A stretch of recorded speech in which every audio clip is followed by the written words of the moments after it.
Okay, Wait. And we're live. Yeah. Hello everybody. Welcome to a weird episode of Script Corners. We're not covering Star Wars somehow. We're actually covering a video on Doom.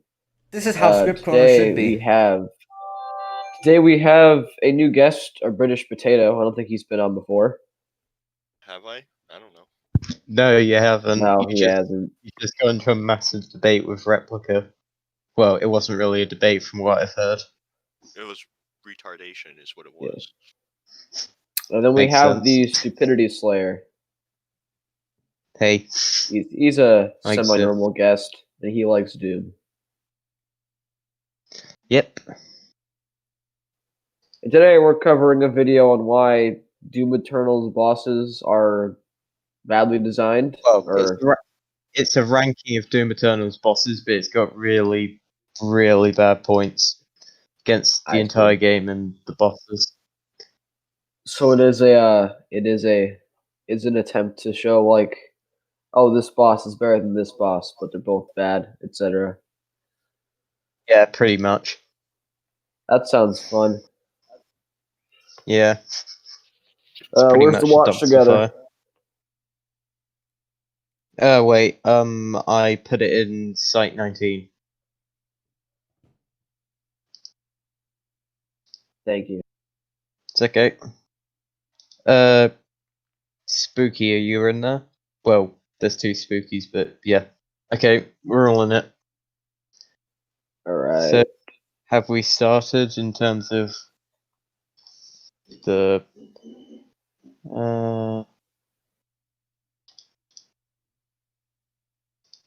So have we started in terms of the actual stream? Like... Oh yeah, we started. Yeah, I know. Yes, we are. But yeah. Okay. The video. Okay, so let's do this, I guess. If Doom 2016 was liquefied hype coursing through me, Doom Eternal captured that essence, added explosive rainbows, gallons of lighter fluid, and an ocean of dash juice, resulting in a bombastic cocktail that turned every fiber of my being into a doom-slaying machine. Doom is the best first-person shooter I've ever played, full stop. Hi. A true agent of chaos, Doom Eternal is here to shake up the formula for better or worse in the eyes of many fans. The turbulent ammo economy, the heightened difficulty, the emphasis on platforming, the cutscenes with... who are you again? We'll talk about it all as I center today's discussion around the bosses it has to offer. This video is based on a single blind play... Pardon? Did he really get confused on who the hell priests are? Yeah, wait for it. Better or worse in the eyes of many fans. The turbulent ammo economy, the heightened difficulty... Oh, wait. The heightened difficulty, the emphasis on platforming, the cutscenes with... who are you again? That's Grav, you fool. It even says in the subtitles. Yeah. It's right there. I don't know. Maybe he just found footage of subtitles and he was playing without them. I'll give him the benefit of the doubt. It literally says it right there. Oh, God. With who are you again? We'll talk about it all as I center today's discussion around the bosses it has to offer. This video is based on a single blind playthrough at launch, and as with all rankings, I played on normal to help standardize to the average player. But difficulty will only be a piece of today's emphasis on quality. This ranking marks the first in a new content delivery system for boss rankings. As my commentary leans more toward the analytical, I find I'm enjoying dissecting boss design and quality rankings more. Can I just skip this part so that we can get into it? Yeah, I suppose. That's right, hardest. Eternal bosses from worst to best. Oh no, that was just basically saying, oh hey, I'm doing this sort of thing, you can do this survey. And this is a new style of video. I hope you enjoy this new style of video. Yep. Oh hey Oliver Harper. Well, let's continue and see what number 5 is. Number 5, the Marauder. Though I can see... Oh boy, it's the democracy. Yep. Yeah. Just... I hear pretty much everybody hates the Marauder in this game. Yeah. It's not even that. No, I find it pretty manageable. from what I've played. I know him from the Batman. Wait, is this the guy that plays Dark Souls, right? Yeah, he plays Dark Souls, and yet he finds the Marauder hard. He can call Pontiff Sullivan a joke, and yet can't beat a Marauder. Yeah, Do you find him hard or a pain in the ass? I don't know. Well, he's gonna explain a load of stuff right now, so... Can see arguments for the Marauder being on the fringe as a mini-boss. Guys, He's one of read two Shiny's rare demons comments on introduced the through a live chat. boss-like encounter first, Oh, so it warrants an God. inclusion in my eyes. Even if you wouldn't personally give him stars. What the fuck? Oh, hey, Shiny. Your comments have been read. You can rejoice. Okay. that designation, I doubt many will disagree that his commanding presence demands as much attention, if not more, than any boss in Eternal, which is exactly as intended. He's going to hold you accountable. He's going to see just how good you are at the Doom Dance. And when he's there, he is definitely like a queen chess piece on the board. And he is going to create a lot of openings, as I said, with the other guys, for the pawns and the other chess pieces that have been out there that you've been kicking their butts the whole time. Game director Hugo Martin's purpose for the Marauder was to introduce an opponent on par with the Doomslayer. To understand what that equates to, you have to grasp Eternal's mechanics. Unlike 2016's scoot and shoot with periodic glory kills isn't enough to survive the sequel's trials. To maximize your offensive and defensive capabilities, you need to adapt to a new style of play. Rather than focus on a few favorite tools, you'll be forced by ammo limitations. That berry. He over abuses the plasma rifle. He's shooting a Baron of Hell with a plasma rifle. You're supposed to use the chain gun, or you can do the ballista super shotgun combo, which isn't as effective, I'd say. Yeah, I think it's pretty effective. Yeah. Though I didn't play Doom Eternal. Microwave beam's the best. I think it's very effective. I prefer the heat blast. Really? Oh, dude, I love the microwave beam. I like the microwave beam. It's just that having that, those superheated rounds really do help. I don't know, man. Being able to stop enemies, even big ones, right in their tracks is pretty fucking useful. It's pretty broken, actually. I mean, especially, I don't know how you use it, but when you use the microwave beam, you don't want to just like hold it down the whole time. No, you just want to do it quick. So yes. Yeah, just quick, so that it stops them then getting a blast. Yeah, and you could just load on them. It's a bit like I don't like the remote detonation in the zone. I just don't. Remote detonation? What is wrong with you? See the dumpster fire. How badly is the video? I think it's gonna be pretty bad. Do you think you can put on noise suppression? Yeah, my mic is not that great. Detonation's the best. Yeah, I prefer the lock-on blast. Why? Yeah, someday I'll get a better because mic. you shoot 3 rockets at the same time. Yeah, it also does loads and loads and loads of damage. The only thing that I can really say that's not very useful against the Icon is Sin. But that's because you can't lock onto him. What do you use for the heavy cannon? Precision bolt or micro missiles? It really does depend on the situation. It's more of a 50-50 sort of thing. Micro missiles are fun, but precision bolt is better for comboing. Oh no, I disagree with that. I think the micro missiles are better for combos. They're so fun. Well, let's just see what this guy does next. To cycle through your entire armory. The chainsaw's primary function is no longer a win button against heavy demons. Instead, it becomes the key to unlocking the infinitely respawning ammo pinatas around the arena. Enemy projectile speed, accuracy, and AI is better than ever in response to your increased mobility through dashes and pole vaults. In turn, they have weak points you can prioritize to downplay their strength. Just have quick scoping with it. Yeah, I was just about to say that's painful, watching him slowly aim. No, I don't even use the Precision Bolt Knight, no, you don't use it like this. I mean, it almost sounds like he's complimenting this game. How is he gonna like spin this around to make the Marauder like the nail in the coffin for all of this? Oh, okay. We've got another minute left, and then he starts to go on a rant about Marauder. To ensure you make use of glory kills and the powerful blood punch to keep your HP topped off. You'll also need to use the flame belts to light enemies. He's using the rocket. He's just. He's using the rocket launcher at close range. The common sense rule. Oh my god. I don't think this is a very good point turning damage output.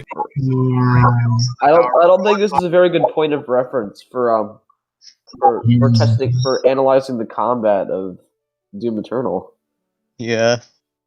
Put into armor drops. All of these components blend into the aforementioned Doom Dance. The game demands split-second decision-making on strategic positioning, proper weapon utilization, and careful resource management. At first, this felt like a clusterfuck of expectations. I had to reprogram my playstyle to instinctively seek out lesser enemies. He just missed a Mancubus with a rocket and didn't remote detonate it. I have to wonder, why do people always say, like, oh, I have to change my playstyle when I play this game? Can I spin it like a bit? No, wait. Look at what he does with when he fires the rocket. And careful resource management. At first, this felt like a clusterfuck of expectations. I had to. It's literally there, and he doesn't remote detonate. This is just like, did he lose to? Did he lose Blazos? I don't know what he did. We're not even onto his points yet. We're just doing the gameplay. Yeah. To reprogram my playstyle to instinctively seek out lesser enemies with my single respawning bit of fuel for an ammo boost with a chainsaw, use the flame belch and glory kills to maximize survivability, cycle through the right weapons for each situation, and remember to make full use of each arena's verticality. It felt like the game stuffed me in a tight one-way lane with the path to success defined by a puppeteer stringing me along through a forced gameplay loop. That sounds completely contradictory. You just talked about all the different things that you have to like compartmentalize in your brain. That sounds very multifaceted, not like, oh yes, go down one path. I'm just cringing at the fact that he's trying to use a 2-chainsaw pip on an arachnotron. Like, I'll if I have 3 chainsaw pips, then I will use it on a heavy demon. But otherwise, it's just always fodder. This language is very confusing because it sounds like he's like, oh, the gameplay is too complicated, but at the same time he's saying, oh, the gameplay is forcing me to do one thing. Yeah, exactly. Is he trying to say that the one thing that they're forcing him to do is complicated? But I don't know. That just kind of sounds like you could make that point for any game. Exactly. Man, Halo is forcing me to use my assault rifle, my pistol, and my grenades. Such a linear type of game. It's terrible. Oh, yeah. Okay. Hi. Hi. Interesting video you guys are covering. I'm just gonna sit and as I slowly mastered each of these elements, they became flexible steps in a freestyle tango of demon slaying action. By the halfway point, I became a blistering. Wait, so now he's saying it's freestyle, but didn't he just say that it was linear and one path? Complicated? He also said it was complicated. So he said that it was complicated. He said it was complicated, dumbed down, and freestyle, all within the course of like 20 seconds. That sounds a lot like Tonal. Adrenaline, entertainment value, and the rate of demons soiling themselves into boy. I can hear. Are you watching the stream while on this podcast? Pause the stream and open the chat. Yeah, either pause the stream. No, not just pause. Just mute the stream. Yes. To overdrive.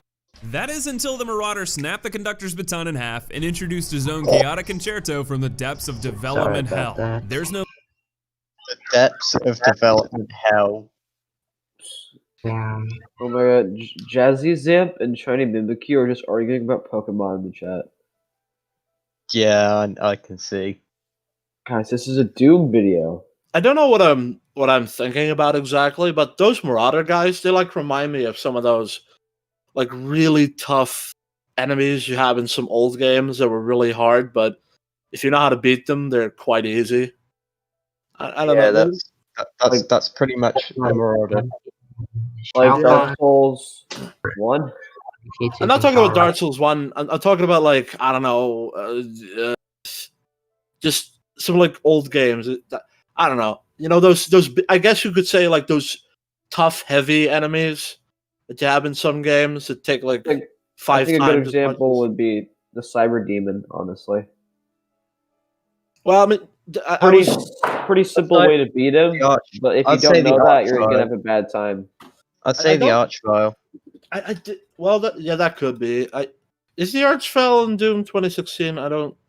No, it's the Summoner, which is pretty much the Archvile, but I hate the Summoner with so much. I don't mind the Summoner. I prefer the Archvile. Oh, yeah. In the original Doom games, the Archviles were pains. They were also mercifully rare. I never. Plutonia. I never said it.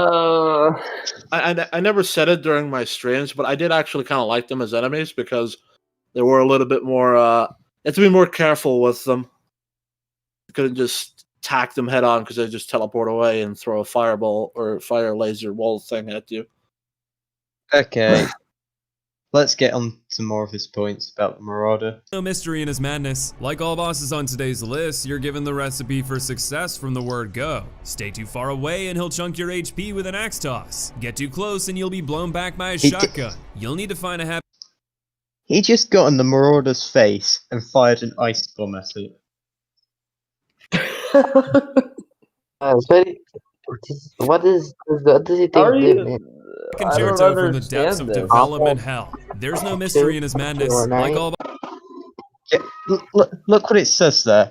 The Marauder is a defensive powerhouse. Stand too close and he uses his shotgun. Stand too far away and he throws projectiles. Keep him at mid-range. Counter his attacks when his eyes flash green, otherwise he blocks your shots. The Marauder is resistant to super weapons. How does this guy, like, screw up? Even though, he's literally gives you the recipe for success right here. Yeah, exactly.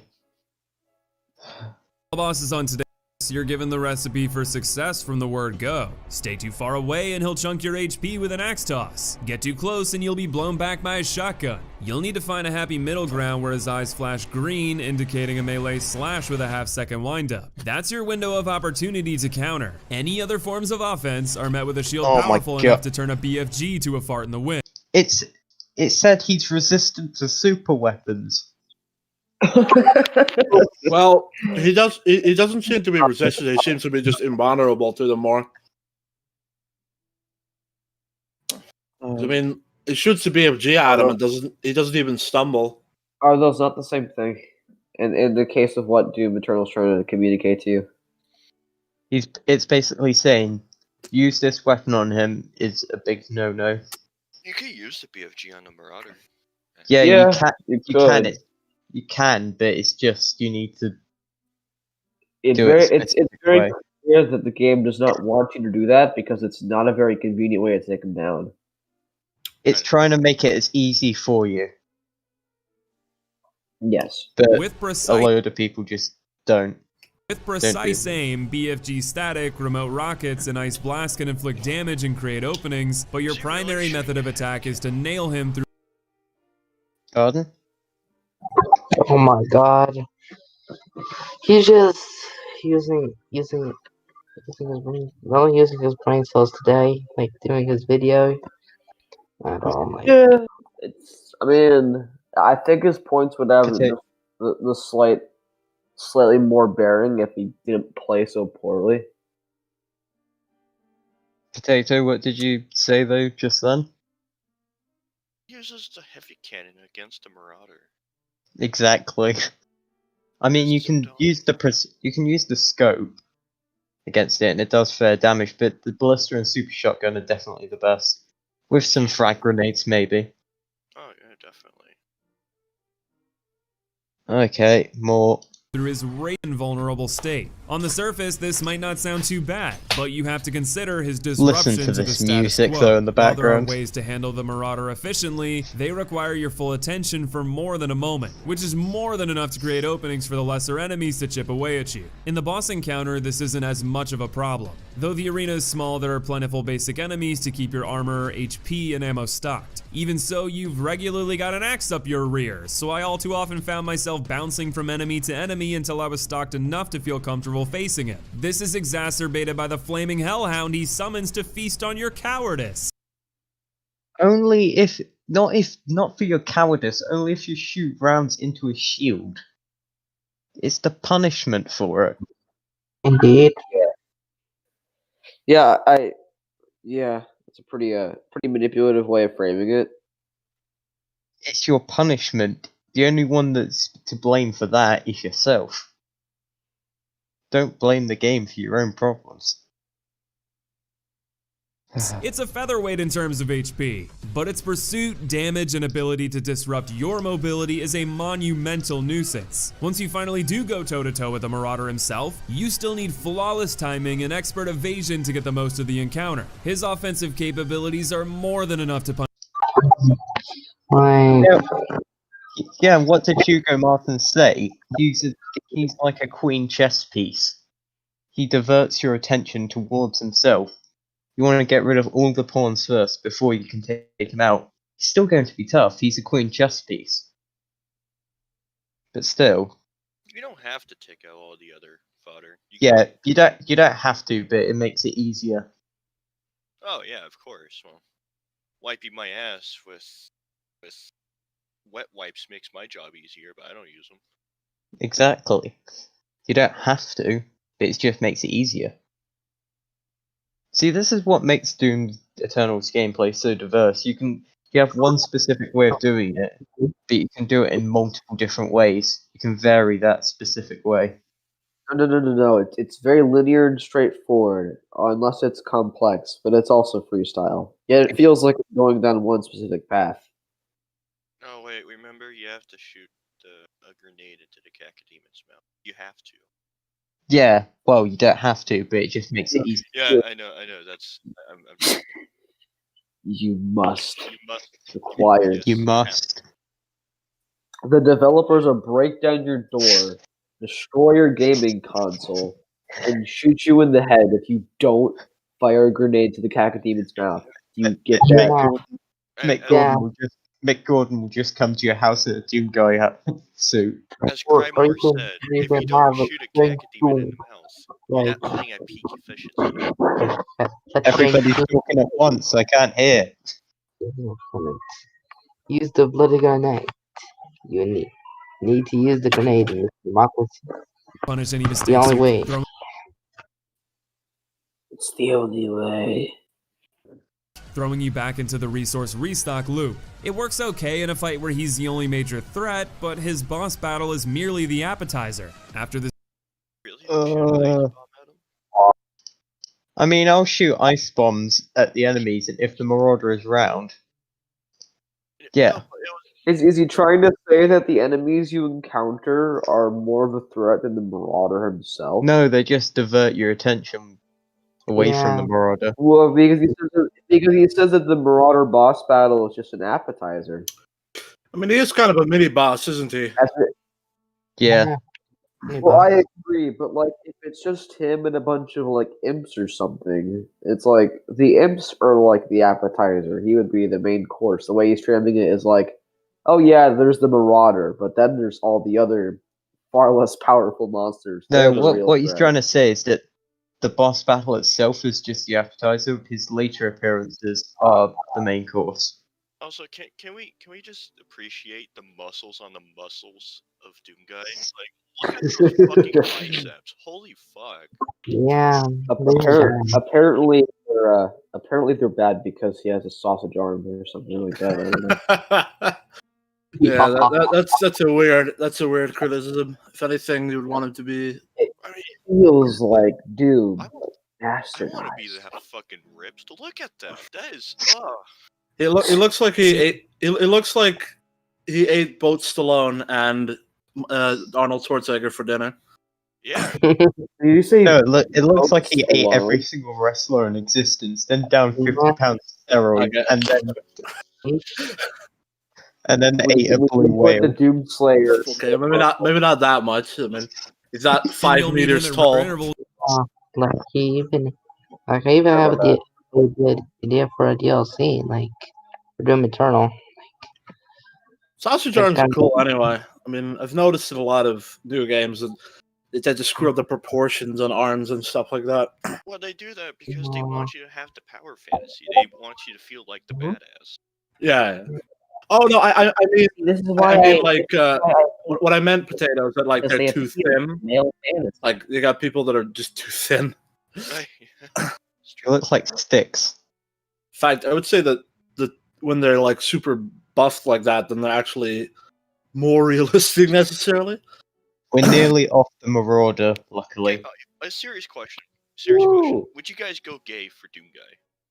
No, I would. Even for Doom Guy, I wouldn't. I would want Doom Guy to fuck. Like, if I were being paid, I would consider it. I would want Doom Guy to fuck me. Like, with how he does things, if you'd ask him that, he'd just think you're another demon and shoot him. Oh no, he would just stick the blade up my ass, but that's besides. Okay. Oh no, Let's I would go. want Doom Guy to fuck me. Throughout the remainder of the campaign, often accompanied by brutal enemy combinations. His appearance What? forces you to No. He just. See what I mean when I say he abuses the plasma rifle? He doesn't get the super shotgun out and fire it into the Spectre. No, he just fires the plasma rifle into it. to immediately increase evasion. Take momentary pot shots at what you can to slowly whittle the playing field until. Don't do it. Yeah, I want to hear what he says again. It sounds like he says something really stupid. Often accompanied by brutal enemy look at that. combinations. His appearance forces you to immediately increase evasion. Take That's a problem. Increasing, adapting your play style for the enemy that you're facing is a flaw. You literally just complained that it was too linear. Wait, he's complaining? Yeah, he complained that like 5 seconds ago that the game was being too linear. Sorry, the tone in his voice does not say complain to me. It just says, "This is what this does. This is what this does." Yeah, Pete's complaining. It's. I mean, I would like. I don't know. It's just like. How does that not apply to literally every Doom enemy? Let me just go to Doom 1. Oh, I was fighting zombies in the first level, but then I have to fight this imp 1v1. I have to immediately change my playstyle to avoid the fireballs. God, the imp is a terrible enemy. That's not very fair. That's not very fair, Airborne, because the imp, you just have to step to the left. It's not that hard to dodge. It would be more as though the imp throws like 6 of them and dashes left and right constantly. All right. Well, let's take the Cacodemon then. Take the Cacodemon then. It fires a lot faster of a rate than the imp does. And then let's say you've been mostly fighting like shotgun guys, imps, and pinkies. Oh, now there's a Cacodemon, so you have to change your playstyle because it's a different enemy with different behavior. Yeah, the game's trying to keep you invested into it, so it just constantly introduces more and more. All right. What's the deal, man? You're not saying criticisms, you're just saying the voodoo. I mean, I don't. You're basically doing bro moments, kind of like the infamous make Twitter. Like obviously, I'm less qualified to say stuff about it than you guys are, but I would say that it would probably be. I mean, like, is it really so strict that it's just like, oh, you can only fight him one way? No, it's not. Well, then you can sticky bomb his feet. You can sticky bomb his feet. You can remote detonate behind him, but the best way to take him out is to super shotgun him, or do the super shotgun ballista combo. Yeah, Shreds Oh, them. There is an ideal way to kill the Marauder, but there are multiple ways to take him down. Well, if there's multiple ways, then why is he complaining about it? Because it's linear, yet complicated, yet freestyle, yet adaptive, everything. yet simple, yet goes down one path, yet I don't know. One complaint I will give for the Marauder, and I don't think a lot of people have mentioned this. I think the reason why people don't like the Marauder is because the tutorial it gives you on how to kill him. I think the tutorial on how to kill him is very misleading. Very misleading. Cat Boy's joining soon. Yay! We have 1, 2, 3, 4. Here we have 7. All right, that's fine. The max is 7. We're at the max. Okay, good. Damn, Okay, let's keep on going. We're nearly at the end of the Marauder. Well, I'm gonna go take a fat shit, so I'll be back. Okay, we're gonna be going on to another cool enemy. Like What I would say about the Marauder is that, like from just me watching people play, it seems to not give you a lot of room to maneuver, which is probably frustrating to like new people or people that aren't as good, which is probably a reason why like he gets so much criticism. Because but the rooms that they give. Point. When you know how to defeat the Marauder, they're not very hard to beat. Well, the Cyber Demon in Doom 2016, like I don't. He can annoy me sometimes with how fast he can just utterly destroy me, but I can't say that I can easily get away from him and just shoot at him from a distance, which is something you see me do pretty often in my in my stream. But like he seems to like just sprint after you and have this relentless thing, which I'm sure can be frustrating to some people. Just I mean, like when I was playing the master level on Nightmare, that's when like the enemies are at like max aggressiveness and stuff. It was not very hard to like dodge the Marauder in the garage area or whatever, because like you could chainsaw like demons from a distance, basically teleporting yourself there. And if you know your environments well, they're not very hard to.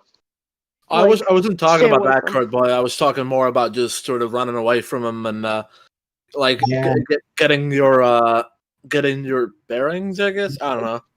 Yeah. My point is, if you know the maps well and like you know what he does, he's like, you have to learn him. You have to learn how to beat him. Yeah. I guess that's what I'm trying to say. Yeah. Pot shots of what you can to slowly whittle the playing field until you can finally focus him without the risk of getting railed by everything else. He even shows up in late game time challenges that ask you to. Mr. First Name Last Name from Wolfgang server. We created a kind of a Doom Eternal kind of DLC idea, where Doomslayer goes to the Nether Realm because his dog Daisy's soul is trapped in the Nether Realm. Oh, it's interacting with Quan Chi. Wait, did his gameplay, like I've only seen like a second or two of his gameplay, and he's like cornering himself only using the shotgun, not weapon swapping against the Marauder. The 30-second trials for the Marauder, well, there's only one, but it's extremely easy when you know what to do. If you corner yourself against the Marauder, that's basically letting him kill you. That's giving him a ticket that basically says, "Here I am. I'm a bullet sponge." That's like handing like a robber in your house a gun, and you have a sign on your head saying "Shoot me." Okay, let's at least try and get past the Marauder. Yeah. To kill him in less than a minute with other enemies, with no returns on ammo or HP for failed attempts. Oh, listen to that music in the background, though. God. So he's complaining about ammo. Yeah. Maybe the reason you're running out of ammo against Marauders because you're only using the super shotgun, not swooping between the ballista and the shotgun using grenades. Or I mean, I don't try and I try not to use grenades because I tend to save them for cacodemons. But he could have. Thing is, he could have got out of that one, like the place where he was cornered by chainsawing the fodder demon that was right next to the Marauder. You have to wait. Have gotten out of that. If you want a really, really, really bad gameplay, though, you're gonna have to wait until the Calm Maker part, which we have. The worst gameplay I've ever seen. Like, Yeah. it doesn't have a Wait, who? The Calm Maker boss fight. His gameplay on that boss fight is horrendous. We'll get to it eventually, but you'll see it. I understand the intent. Introduce a more difficult opponent to change the game's tempo and encourage players to continue to adapt their playstyle until the end credits.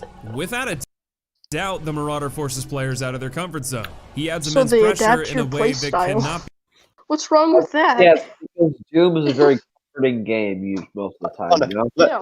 Listen to what he literally says in 5 seconds. Be ignored. He amplifies difficulty dramatically simply by existing. He disrupts the Doom dance in a way that to me is the antithesis of fun. He can't function well as a boss in the rules of Eternal because of his squared up style. I have to lock eyes face to face at mid-range to affect. No, what's gameplay? Don't use the turret mode on the shield. He's literally like shooting. He also complained about. He complained about the dog. Do you know what he said about the dog, Kurt Boy?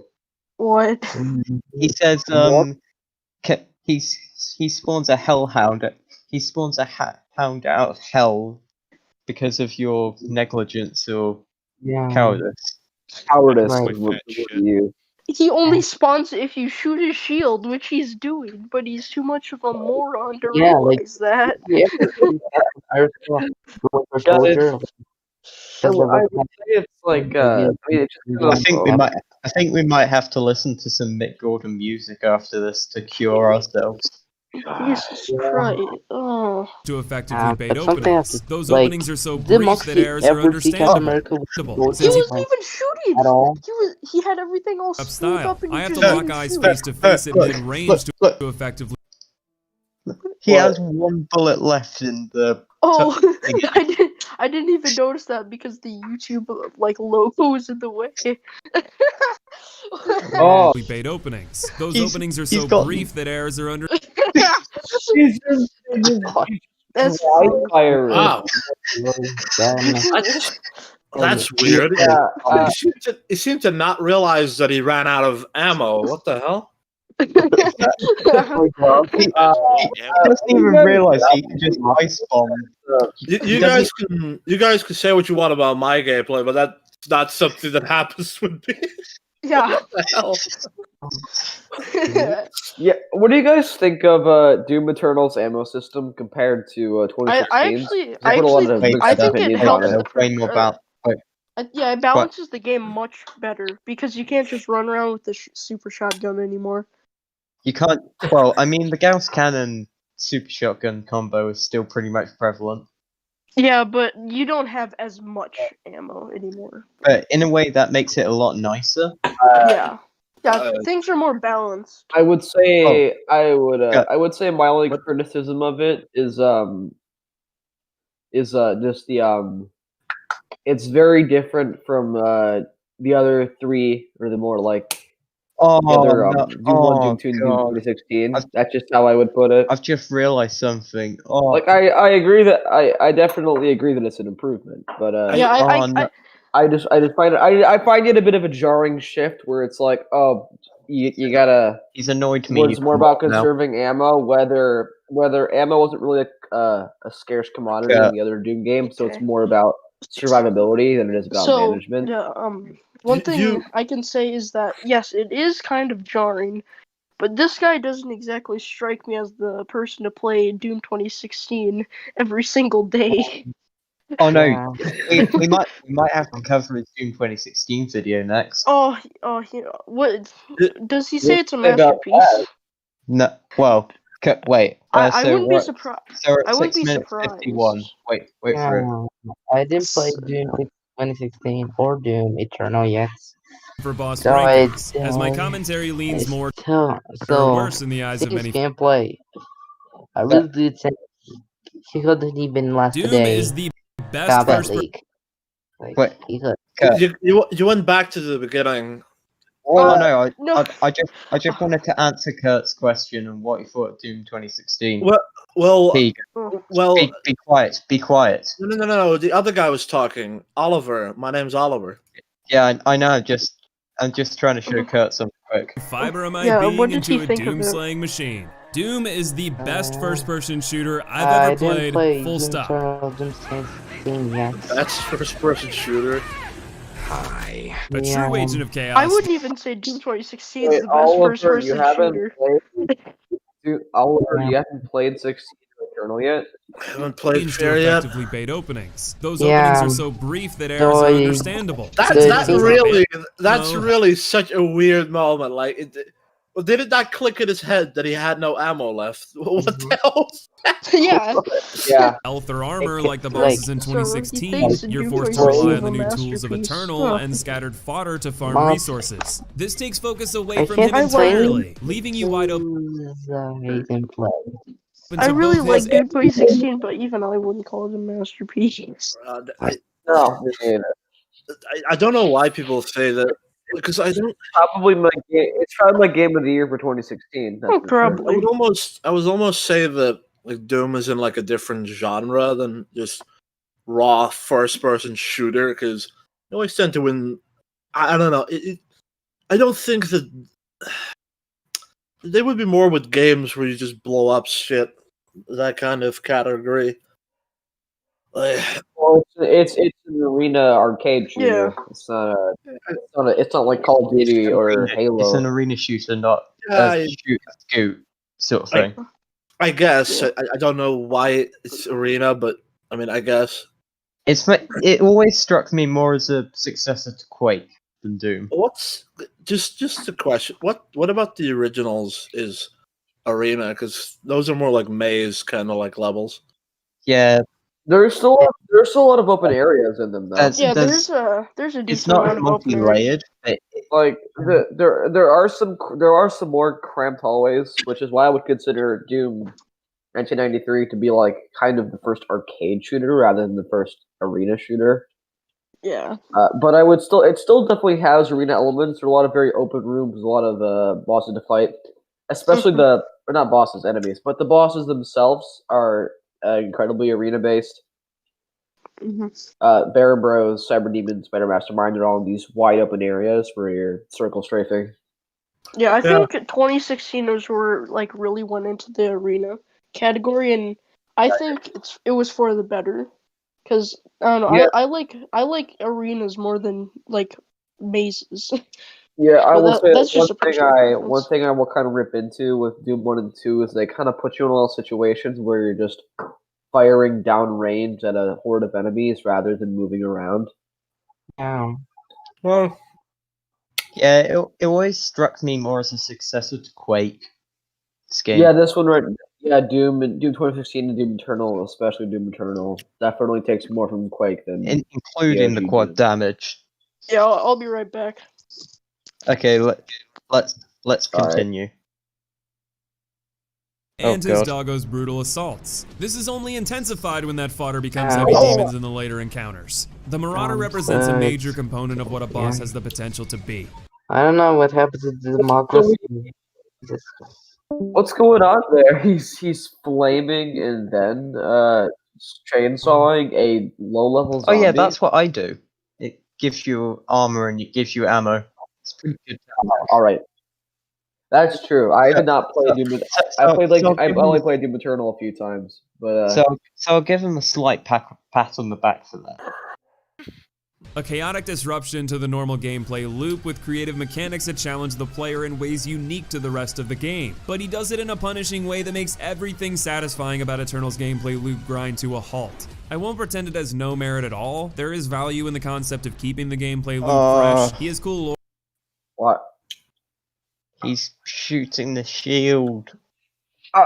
Yeah, I would also just say, what about like Doom? I don't think Doom Eternal's gameplay is very much a loop. I think that's more true about Doom 2016 than Doom Eternal. I wouldn't. Is it? Can you destroy the shield if you shoot it long enough? No, you can. But it does have an in-game lore reason for it because it's made out of argent, and argent is the same. Well, it's the same stuff as the Crucible was made out of, and the Crucible is pretty much indestructible. Yeah, that makes sense. I guess it must be. Maybe they think that because the shields those other guys have with the guns, that therefore it should also. But then again, it is a different color, and it does look like. I think something that would maybe improve them would be if you face them with less enemies or something. Or maybe less enemies in the beginning, so you can get his patterns down better. Oh, why is Kurt he's server deafened? Why? Why is server deafened? What? I don't know. I was weirdly disconnected, and then I joined back, and I was deaf. Yeah, he was deafened. Okay, let's continue. The impression I get is that a lot of people who criticize him, they literally just never found out the pattern throughout the whole game. Like this, they haven't even. I can't. How did they get past the Marauder with 2 paint elementals in the final level? Then that raw persistence, probably. They probably use the BFG or whatever. I don't mind using the BFG. It sounds a little bit bad, but I don't mind using it as long as I have no other choice. Yeah, exactly. That's what I do. I only use the BFG if I have literally no choice. I only use the BFG if I have no choice, or in the Icon of Sin boss fight. Oh yeah, the only reason I use the Icon of Sin is because it gets rid of his armor much quicker than just shooting at it, and and also you can get a single BFG shot off in the start of the second phase when he starts to slam his fist down. Yeah, and I find the Icon of Sin, the boss fight, kind of boring. You have to wait until where he places the Icon of Sin. It's gonna be. You're gonna find it hilarious. Wait, where's he ranked? And his mechanics are at least clearly defined. But where's he not?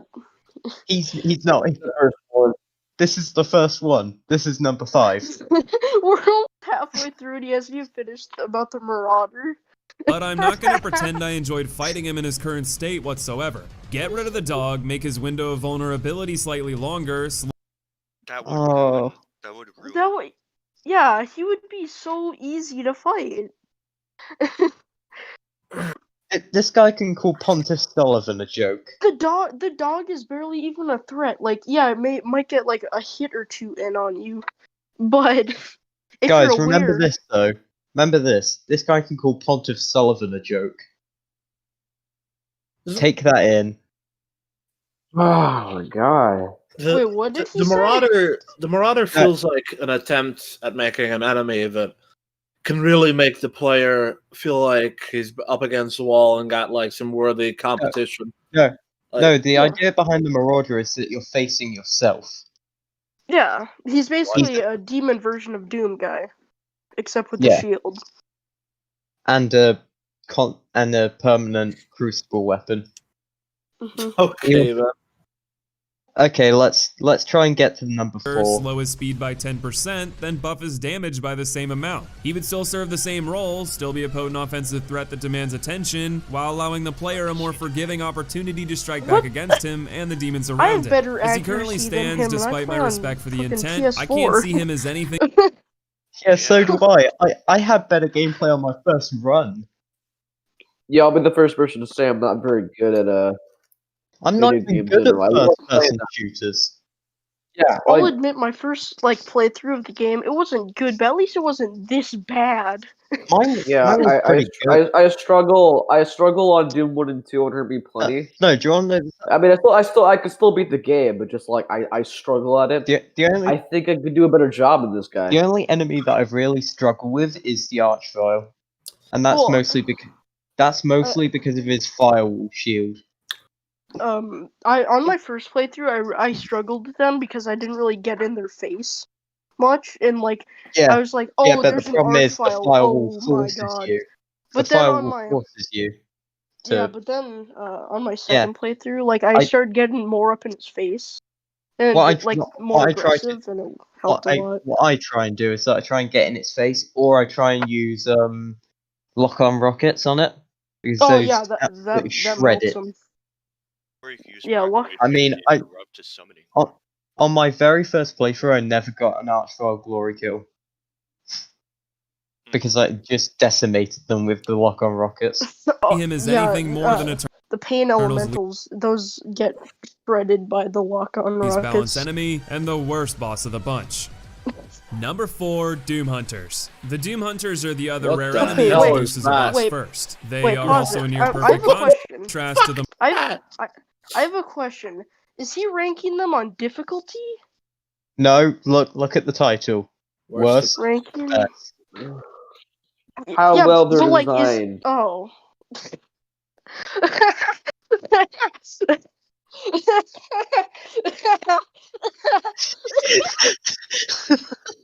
The Marauder. One of the best designed enemies in the game.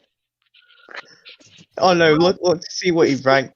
Listen to how their initial appearance is a major threat to a player like me, who at the time was still finding their footing in Eternal's gameplay loop. But as your mastery rises with the game's runtime, their later appearances are nothing more than fodder for you to blow through. Dismantling them with ease makes their boss encounter feel less special in hindsight, which is admittedly already diminished by how unlike a boss battle it feels. It's the first in Eternal, so I was surprised to see that enemy.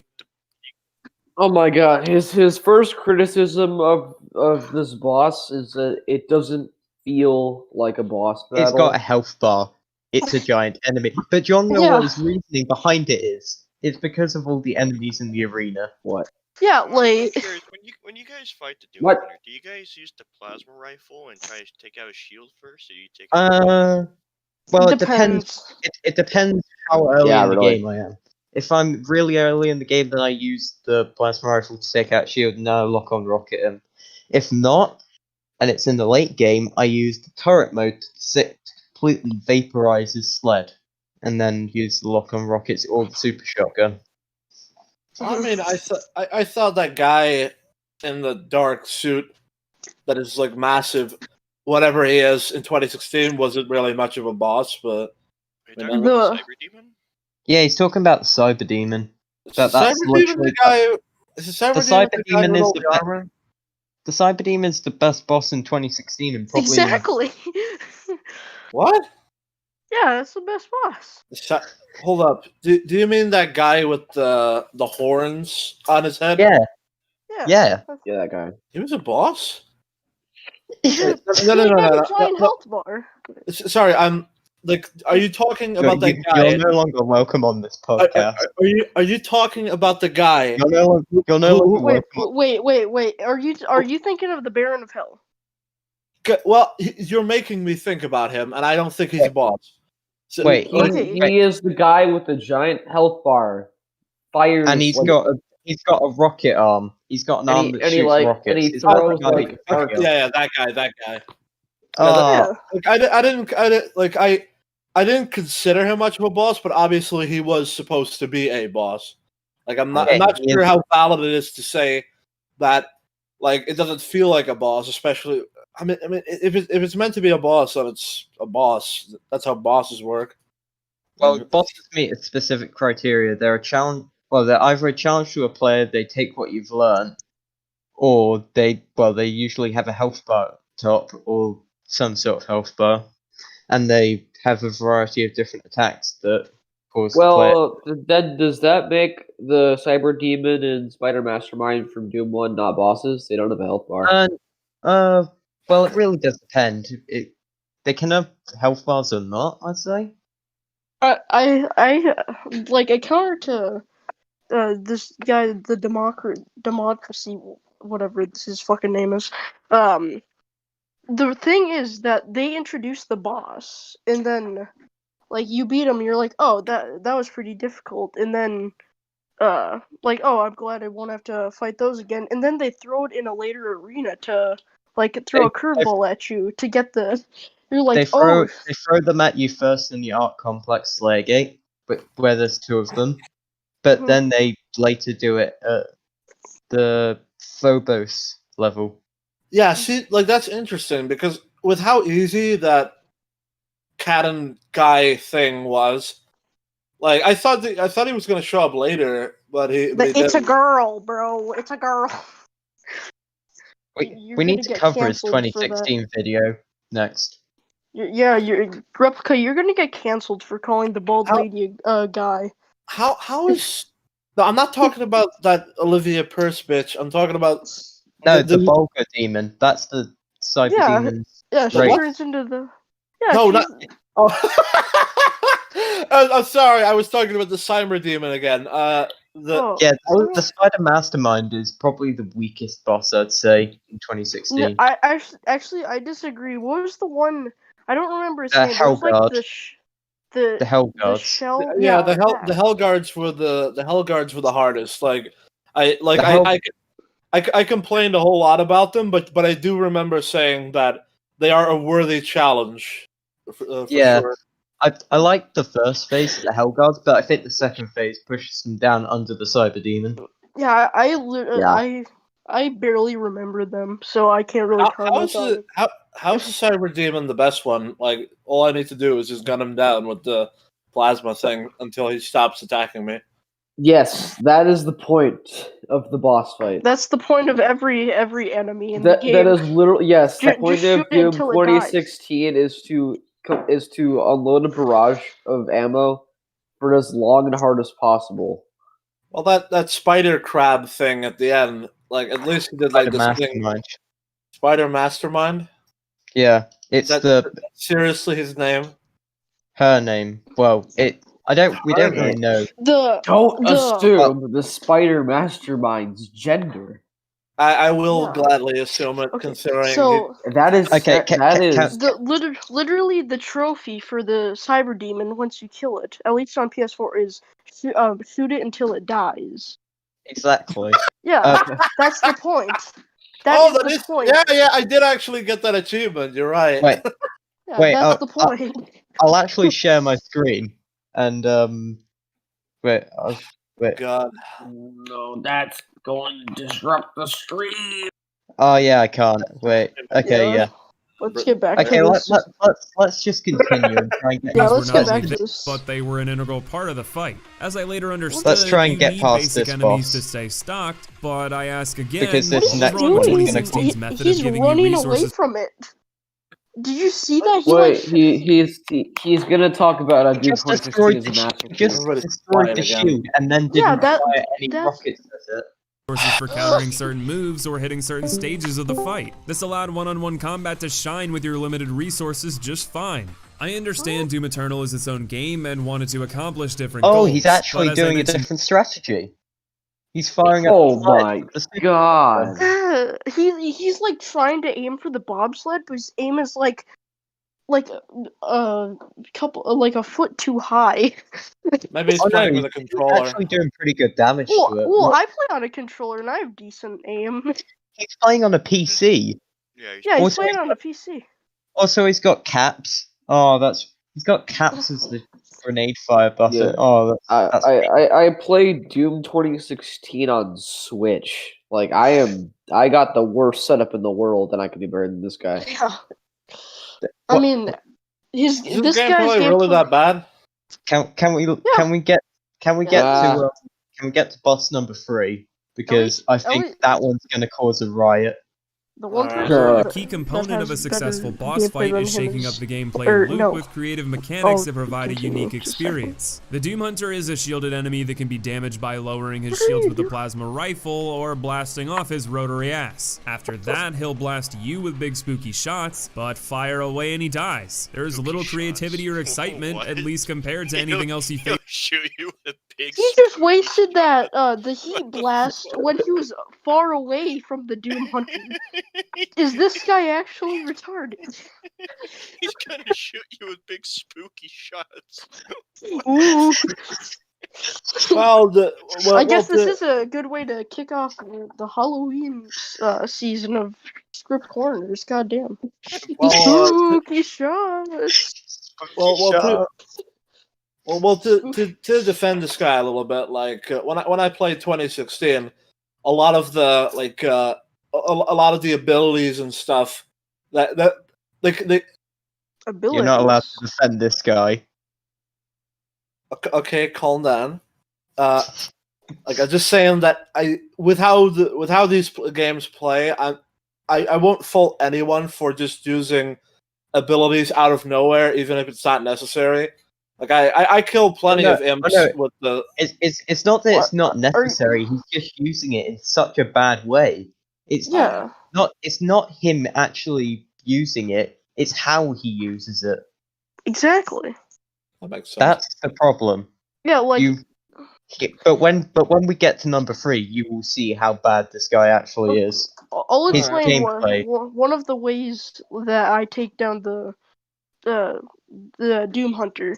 I get up in its face with the auto shotgun and take out the stuff on the bobsled, and then shoot at any of the other enemies to fully charge up the heat blast, which I usually have mastered by that point. You can just blood punch. You can just blood punch the sled and it will do massive damage. Or that. There's a lot of ways to do that. Well, then I tend to blood punch it, then use the turret mode on it, and then I auto lock on or use the super shotgun. Yeah. And then I get my heat blast fully charged up, which I usually have mastered at this point in the game because it's really easy to master. And then just jump at it and then heat blast it, and then with the what is it, double damage or something like that with once you master it, just rip it to shreds. That will legitimately get it past its first phase so quickly. Sorry, that's too complicated. Yeah, shoot it until it dies. And it's too freestyle, and I have to adapt my play style, and it pushes me out of my comfort zone. But also, it feels like I'm going down one specific path. But also, it feels like I have too many options to maintain. Okay. Let us continue. By the way, those are. Let us continue. Let us continue. That gravelly voice in Doom 2016, with that guy who goes like, "Oh, the Doomslayer." Is that the voice of that spider crab thing? No, well, nobody really knows who that is actually. Yeah, people think it's the Dark Lord, and I tend to agree with them. Yeah, that makes sense. I mean, it does make sense. He does sound somewhat similar to the. I don't know. He does sound similar to King Novik. Yeah, that's his name. He does kind of sound similar to that. And also, they're voiced by the same actor. You can look in Also, you know the voice who says no when the card maker dies. That's voiced by the same guy. Oh, that's pretty cool. So people think that that's basically the Dark Lord. Uh-huh. Also, Samuel Hayden is an amazing character, and I don't care what you say. Well, so I have one of my favorite parts of Doom 2016. So I've been thinking about this a little bit. So they've done all of the Doom bosses from Doom 1 and 2. Do you think that they're gonna get the Doom boss, the boss from Doom 3 for the next Doom game? Oh no, Doom 64, the mother demon or whatever it's called. That'd be cool. Oh, is that really what they're doing? No, I don't know what they're doing. It would be cool if they take more inspiration from Doom 3. I'd love that. Oh, I don't think so. That's why gameplay wise, I don't want them to do that. But I mean, some of the elements I doubt you. I'm sure there's one part of Doom 3's gameplay that you guys wouldn't have much of an objection with. Doom guy punching with his fists. You can do that. Yeah, but like just all the time, just. Yeah, you could. You can do that. Yeah, you can do that. You can do that. You can. There's a melee option. Yeah. There's a channel that someone did a challenge of beating Doom 2016 with only melee. That's a thing. Yeah, but that would be the chainsaw, right? No. They meleeed everything. They did an entire run of them meleeing everything in the game. Hold up, you can punch in that game? Yes. Yeah. No, well, hold up. Do you mean put your guns away, put your fists up, punch? No, you okay, just well punch. then you can't do it. You do know melees when you fucking hit something. You know you don't have to shoot. You actually want an option in which you put your guns away and you just punch? That'd be useless because you can already just do that. That's not even inspiration from Doom 3. That's from Doom 1. Oh yeah, that's true actually. Can we continue? I totally forgot. If we're judging him as a basic enemy, he's great. As a boss encounter, the only way to add complexity was to ham-fist a bunch of other threats into the arena and then double the trouble in the second phase to make your path to victory more chaotic. The battle was phenomenal. In fact, it was my favorite moment in the first 4 levels. But it wasn't because it was a boss, it's because the collective battle against the trio of hunters and the hordes that surround them was the final push I needed to fully immerse myself in the Doom dance. I was dashing to evade, roasting for armor, sawing for ammo, and cycling for damage. It was an intense thrill ride that left me plenty satisfied, but the Doom Hunters were merely a notable element of the collective chaos. Despite the health bar, they feel like less of a boss than the Marauder did in his first appearance, and that's only cemented further by wiping the floor with them. Well, yes, because Marauder's meant to be more of a boss than the Doomhunter. In the end game. I give them the nod over the Marauder due to better balance and being a factor in an entertaining experience, but as a boss, they were severely underwhelming. Number 3, the Gladiator. Moving to the meat of eternity.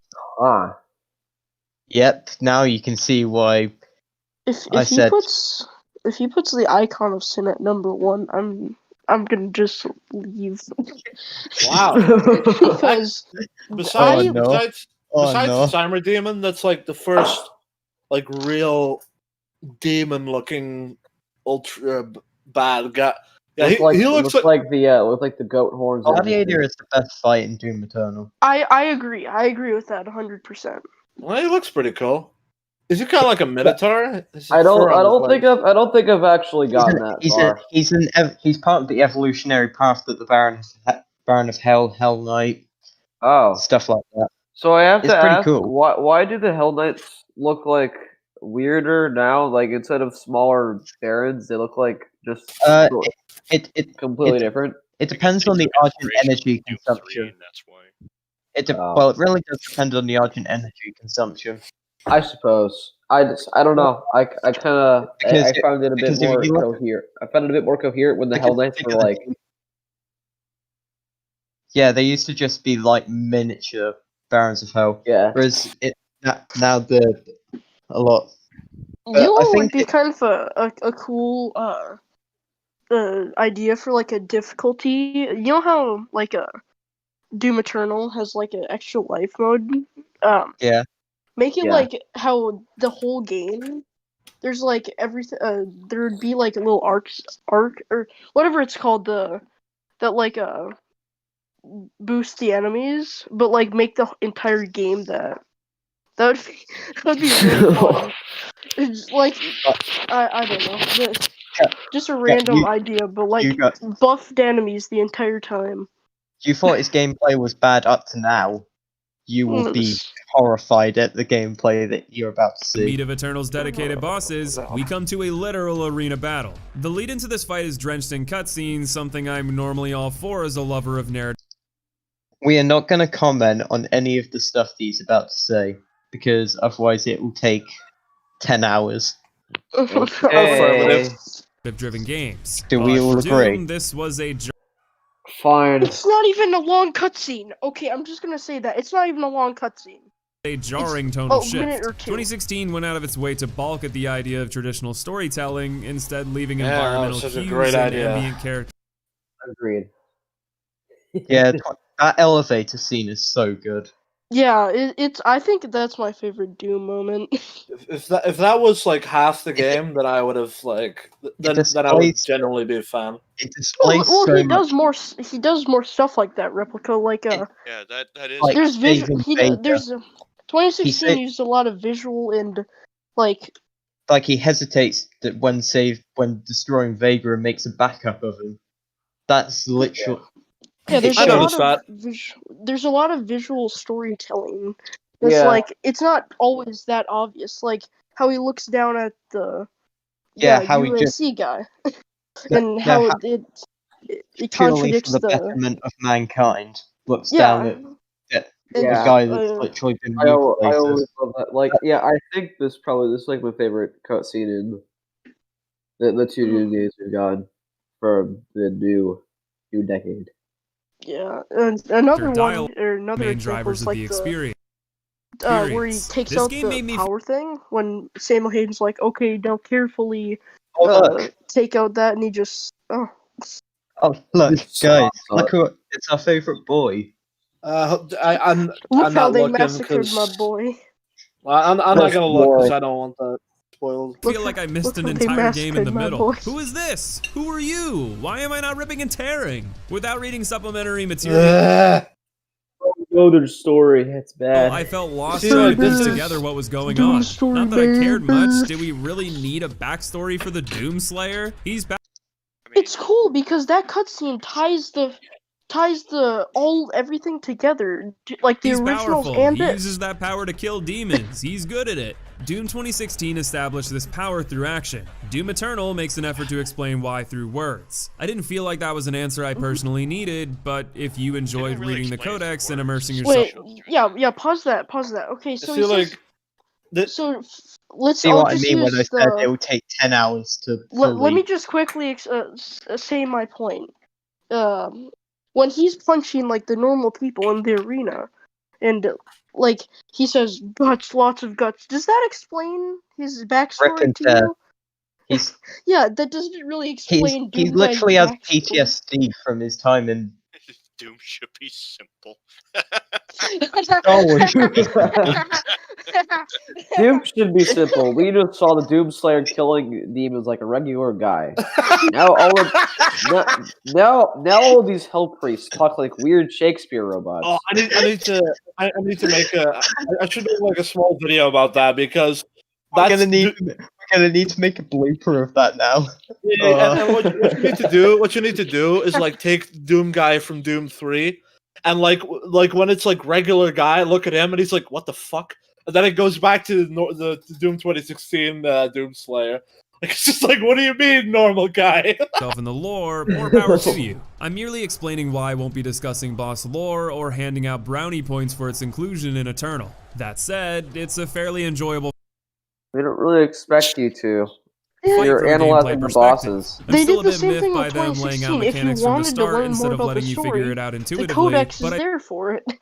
I think that's an effort on the developer's part to mitigate the chaos. They know you'll be farming resources from the mobs surrounding Wait, also, does you not realize you can skip the cutscenes? Yeah, he probably you, doesn't. and eliminating guesswork gives you one less thing to juggle. To the Gladiator's credit, the enemies spawned are low end, and he even spawns them himself with a tell, so diligent attention does pay off. His first phase works similarly to the Marauder. Though he won't pursue you, he hides behind a towering shield and does one of two attacks. He fires a projectile that can be side dashed, or the shield... Why is he just he's just pouring lead into his shield? Fucking use the ballista. What the fuck? Use the destroyer blade. It melts the gladiator. Flash green, indicating a coming slam of the flail. If you... Oh my god. I would honestly forgive him for this. Oh my gosh. I would forgive him for this transgression if he didn't just waste all of his plasma rifle ammo. You know, towards the end of my playthrough, I started to just use heavy weaponry on the pinkies because they were pissing me off too much. That was only because they were pissing me off. Like, I knew that shooting them from the front was stupid. Like, well, you can get rid of that armor in Doom 2016 in terms of the face. It literally takes one siege mode shot. It's so Siege mode is broken anyway. So Yeah. Very nice flash, you'll stagger him Yeah, and get a glory 2016 's stun. bad. This Oh my offers extra God. damage Shit. and an HP reward. Oh Otherwise, my you can take pot lord. shots as Oh, He just he exploded. That's like me. That's what my gameplay looked like when I just like unlocked the remote detonation, because I had no idea what I was doing with it. as he moves outside the shield. After enough punishment, he'll ditch it in favor of a more offensive style. He dual wields flails, smacking you around and even trapping you into a game of jump rope. Jump or scoot under the lasers, then watch for his dash at the end. With no shield to guard him, you're free to unload damage at will. The design reminds that's pretty good, I must admit. That him dodging forward to, you know. Hey, I thought we weren't Wow. supposed to say anything about his about what he was saying. He did something. Oh no, I meant about He did- the story. He did something right in his gameplay, guys. He's done 2 right things and a bajillion wrong. Well, to be fair, it was kind of obvious. Like if it would alternate over and over again, like one time it's up, one time it's down, then it would be a lot harder.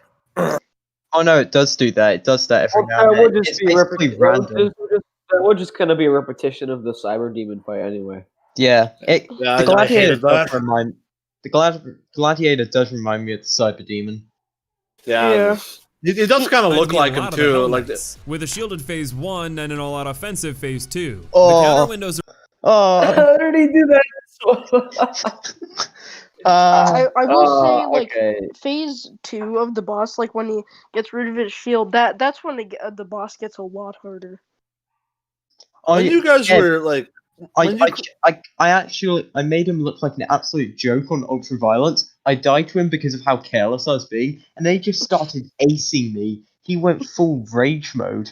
He got Sentinel armor. He killed me in 2 hits every single time. And it was just like, however, what in and the the world enemies just do happened create a to him? nuisance that distracts from the boss. It's an unfortunate distraction that takes attention away from some solid boss mechanics. I don't see why you couldn't have He gotten just an flame ammo boost. belched the zombie and didn't take it out. what the hell? Is he just using a controller or something? What the hell? No, No, he's he's on using PC. He's you on can PC. see. It's He's like like using his blood punches. it's his gameplay is as if you're like talking to your wife or mom or He just whatever. fired a rocket, another I rocket. use a shield. controller, and I did just fine. I mean, I usually And usually credit, like when I see extremely bad aim, I usually think someone uses a controller because I am really horrible with a Moves to controller. make the one-on-one element more engaging, but it seems that wasn't in line with Doom Eternal's goals. As it stands, you're required to divert focus to basic mobs in a circular arena without layers or cover, simplifying your mobility options while putting a heavy burden on your other abilities. The ensuing balancing act is enjoyable enough, but greater care to deviate from the standard chainsaw ammo grind and a deeper move pool could have been valuable assets to better boss design. Number 2, Con Maker. He's gonna put the Cowboy. icon of sin Cowboy. out. The most boring boss in the fucking game gets number 1. Really? Listen to what he says first about the Con Maker, though.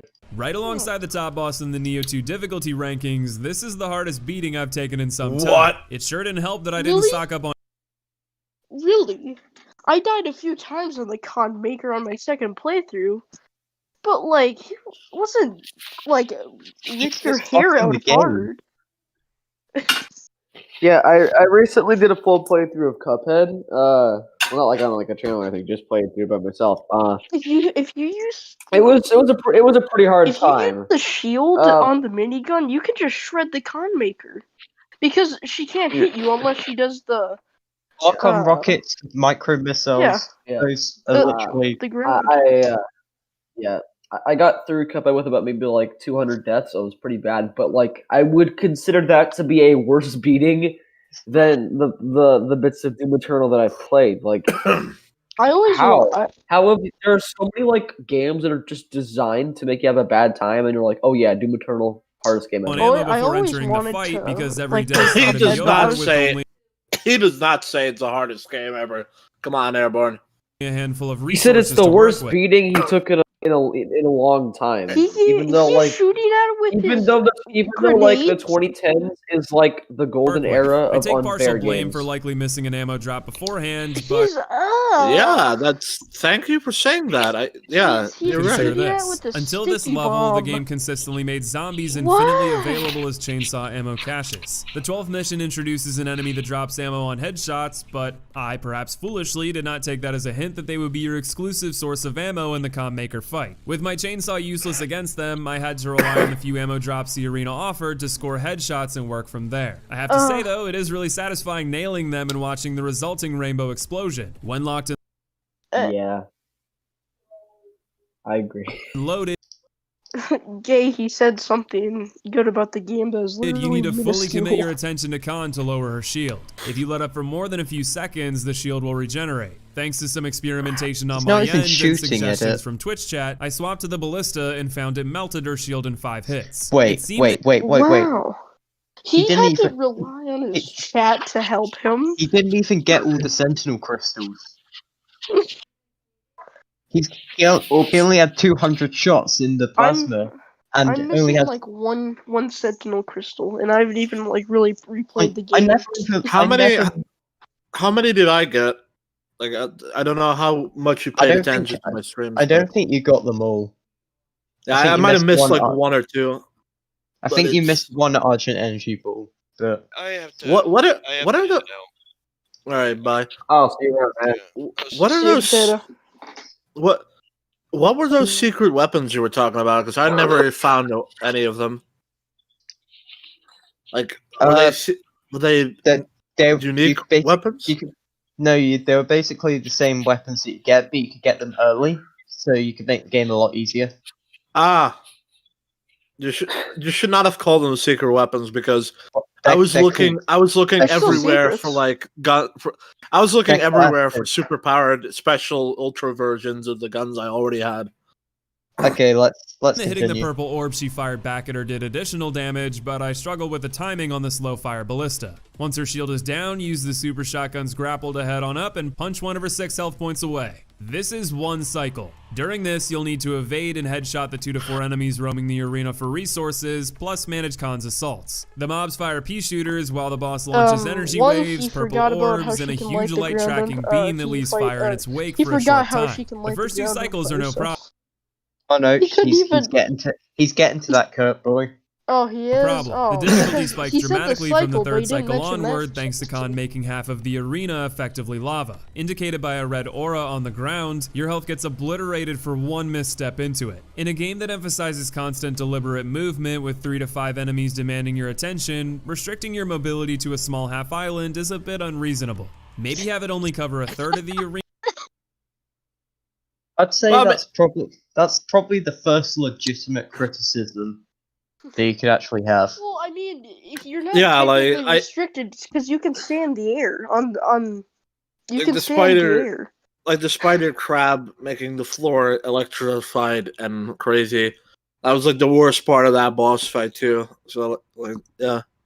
I would say if it had the Spider Mastermind didn't have enough variety. That's the main problem with it. Yeah, people say he's like this amazing boss fight. I don't understand why they say that. I wouldn't call it like a bad boss fight, but I wouldn't really call it amazing. It's just serviceable. Yeah. Or do damage. It felt like a case of tipping the scale slightly too far out of the player's favor with everything going on. I did show marked improvement once I got my own strategy of ballista fire down for both headshotting basic mobs and melting her shield, but I've since seen strategies that are far more effective. Using ice bombs on enemies makes them laughtly easy to headshot, the lock-on rocket decimates her shield, and the runes to slow time near death and in air can be invaluable assets. The damage and radius of her the floor is lava mechanic may be overtuned for me, but it is still exhilarating to overcome. Khan Maker is by far the most mechanically rich boss battle, and despite high expectations, manages to boast high entertainment value throughout. I give her the nod as the best traditional boss battle in Eternal, but our final boss on today's list highlighted the entire game in a way that elevated him a cut above. And the #1 best boss in Doom Eternal, Icon of Sin. This is what happens when you take the Doomhunter fight, but use careful design to make the boss become the central feature of the chaos. Both phases of the fight feel like an endgame battle with the gargantuan environmental hazard. Pause it. So he says the icon of sin is the center of chaos. They literally throw like they throw a bunch of heavy enemies at you. Mancubuses, Hell Knights, Barons of Hell. They throw. They don't all throw of those. barons at you. They don't throw barons They at you. don't. No. No, they do at one point. I remember. I haven't seen that. Yeah, I remember. They did throw like a 1 or 2 barons once. I think that's if you wait long enough. Maybe, I'm not sure. That hazard being a boss boasting 8 hefty weak points across his large frame, each representing a 16th of his overall health pool. Once you break the first 8 pieces of armor, you shift to the second arena and get to dish out permanent damage to the body. Slowly tearing him to shreds is a savage task, but while I appreciate the visual design, it was difficult at times to tell which parts had been fully destroyed. It's a minor nitpick because you get a red flash of feedback when you hit an active weak point, but it's noticeable when you only have a moment to attack between the hordes of demons chasing you. Yes, yet again, you won't be going mano-a-mano. Instead, like every other boss, you've got a constant stream of enemies harassing you. Yes, fortunately, icons to arenas are... there's a baron. Yeah. Wait, so how long was he fighting? How long was he fighting then? Because I've been fighting him for quite a while, and I've never encountered a baron. Oh no, I've encountered barons in the first stage. That's it. Yeah, I've never. I have to say, when it comes to like the design, the new Doom games leave a lot to be desired. Like they look weird to me. Which what?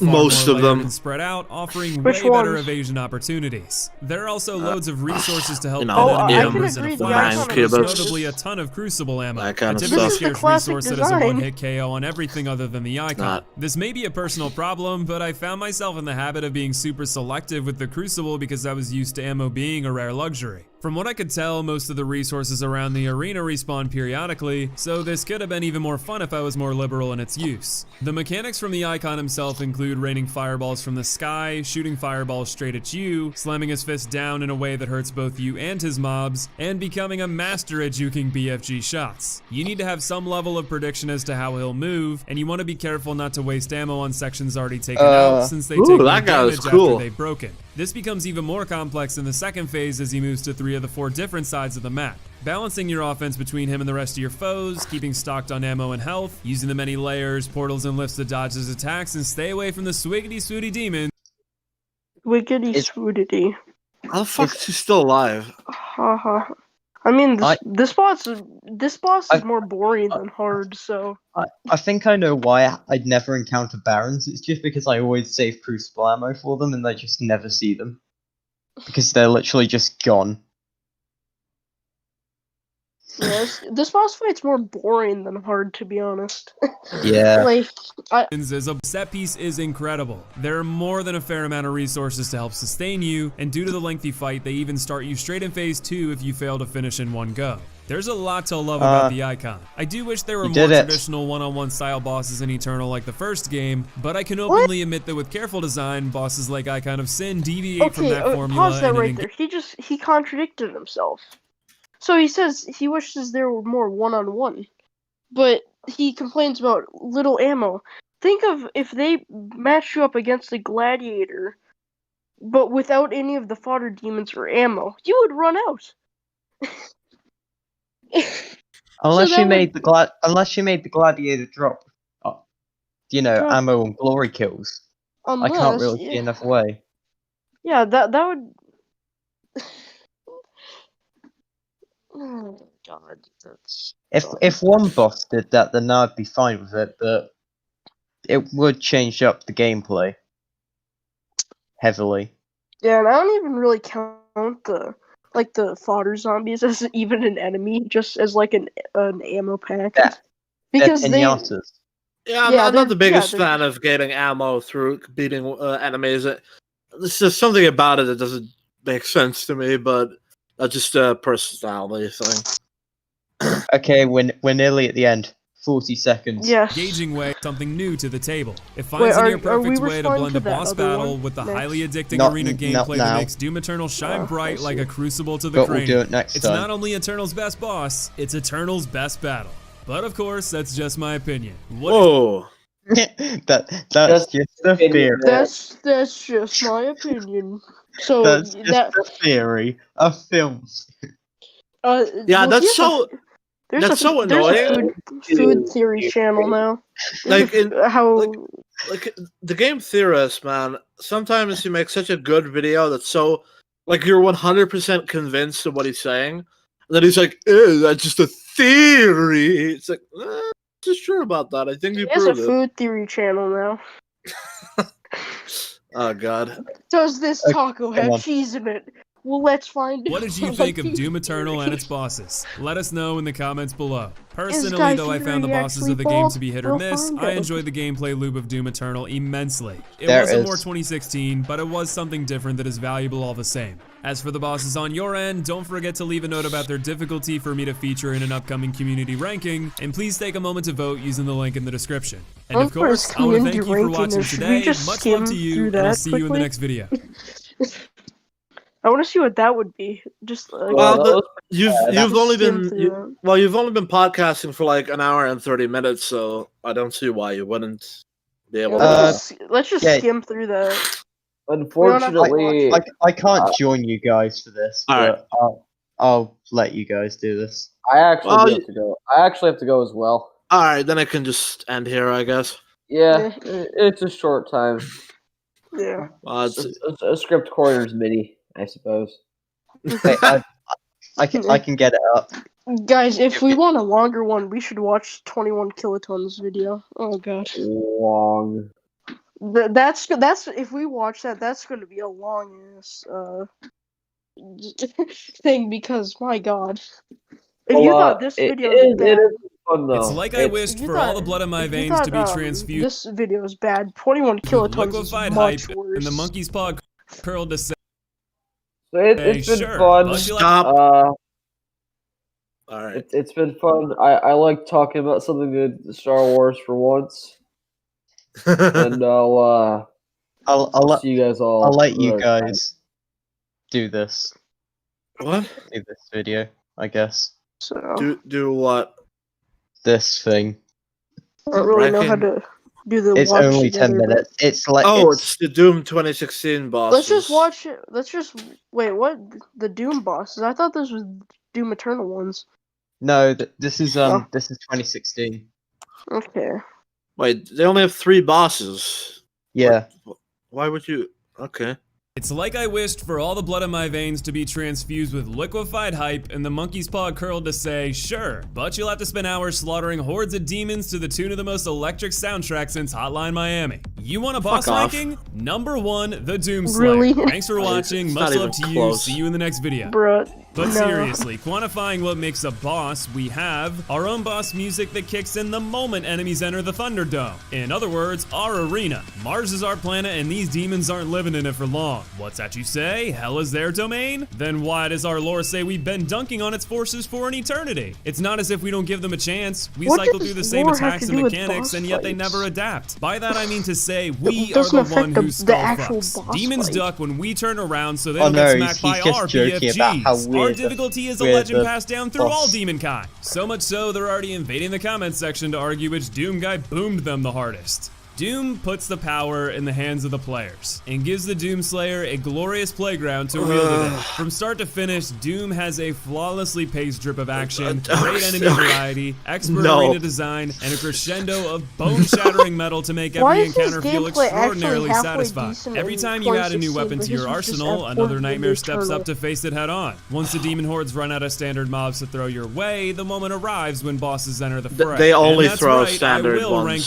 your way the whole game. All 3 of them. But I at least wanted to show a little appreciation for the fantastic gameplay that surrounds it all. The only one that upgrades is the Mancubus. If I missed out on an optimal weapon or strategy, keep in mind these impressions are based on a single blind playthrough. The difficulty I chose for this run was hurt me plenty. I know many feel that ultraviolence is the way to go, and I have since played the game on ultraviolence, so I'll offer a brief explanation. I treat the normal difficulty in games as the experience that developers intend for the majority of players to start with. To keep my baseline that later. Similar to the average, I start all difficulty option enabled boss rankings on normal. This helps the average viewer relate and also helps standardize across games I play for my sake. If you want to hear more of my thoughts on how difficulty impacts your gaming experience, be sure to check out the video on screen after today's ranking. Without further ado, here are the Doom bosses ranked from worst to best. Number 3, Spider Mastermind. Someone has to pull up the rear, and I don't think there's any better candidate than this skin sack of a troublemaker turned into the embodiment of the high-track brain power. Look at the girth of that gray matter. It's practically shouting, "Shoot me, I'm a weak point." Or so you would think.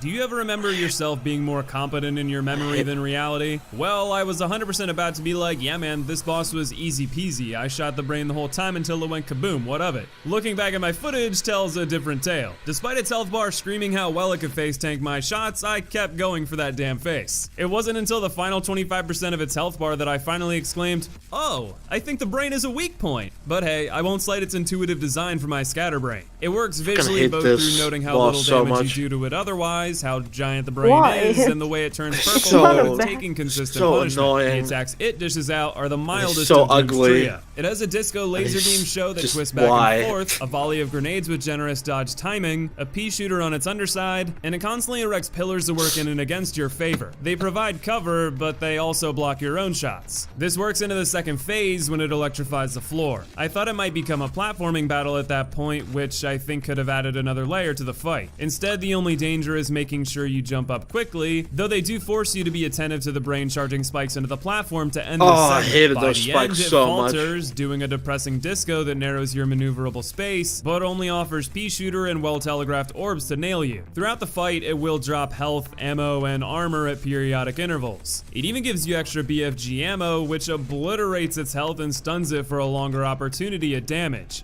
Overall, I really enjoyed the Spider Mastermind. It has a simple moveset that isn't too diverse, but is well designed with fair tells. It opts for a longer fight with a more standard second phase shakeup than its counterparts, but has larger defenses mixed in with a modestly sized weak point. I still had fun, but I can't deny it feels lacking a bit in comparison to the other two. I'm not sure the platforming route is the way to go, but I do think Doom's movement could accommodate it. I was so convinced that there would be platforming that I even tried to mount the brain in phase 1. To my surprise, you clipped straight through. Even more curious was that it didn't counter in some way, but I didn't exactly stick around to be flattened. Despite its simplistic nature, I'm impressed how entertaining it managed to be. In a ranking of 3, it's easy to be the bottom dweller. But make no mistake, though the spider may not be a world beater, it's still a well-designed fight with plenty of satisfaction to offer. Number 2. If I were to just put down, if I were to describe the boss, I literally just go like, he's a crab with a brain. That's a spider. Shoot the brain. That's a spider, not a crab. It's one of the worst end bosses I've ever seen. Well, I guess there are a few bosses that are literally just, oh, now you kill me, the general of the army. The point of the boss is shoot it until it dies. That's the point of basically all of Doom's bosses. So you can't really single out the Spider Mastermind. Look, I'm not going like, oh, shoot till die, that by bad. No, I mean like, it's just the Cyber Demon would have been a way better finale boss fight than that thing. I still, when I look at it, I still just it's one of the weirdest designs I've ever seen. It's just this weird. Not really. It's just a brain, a spider armor. I've seen much. It's very weird. This Hellguard looks more weird than that. It's not something that I like. Why is it even called Mastermind? What's it even masterminding? It's a giant brain. Yeah, but why? Okay, but what is it doing with that brain? Oh my god. Okay. It's the Mastermind because it has a giant brain. You don't understand that?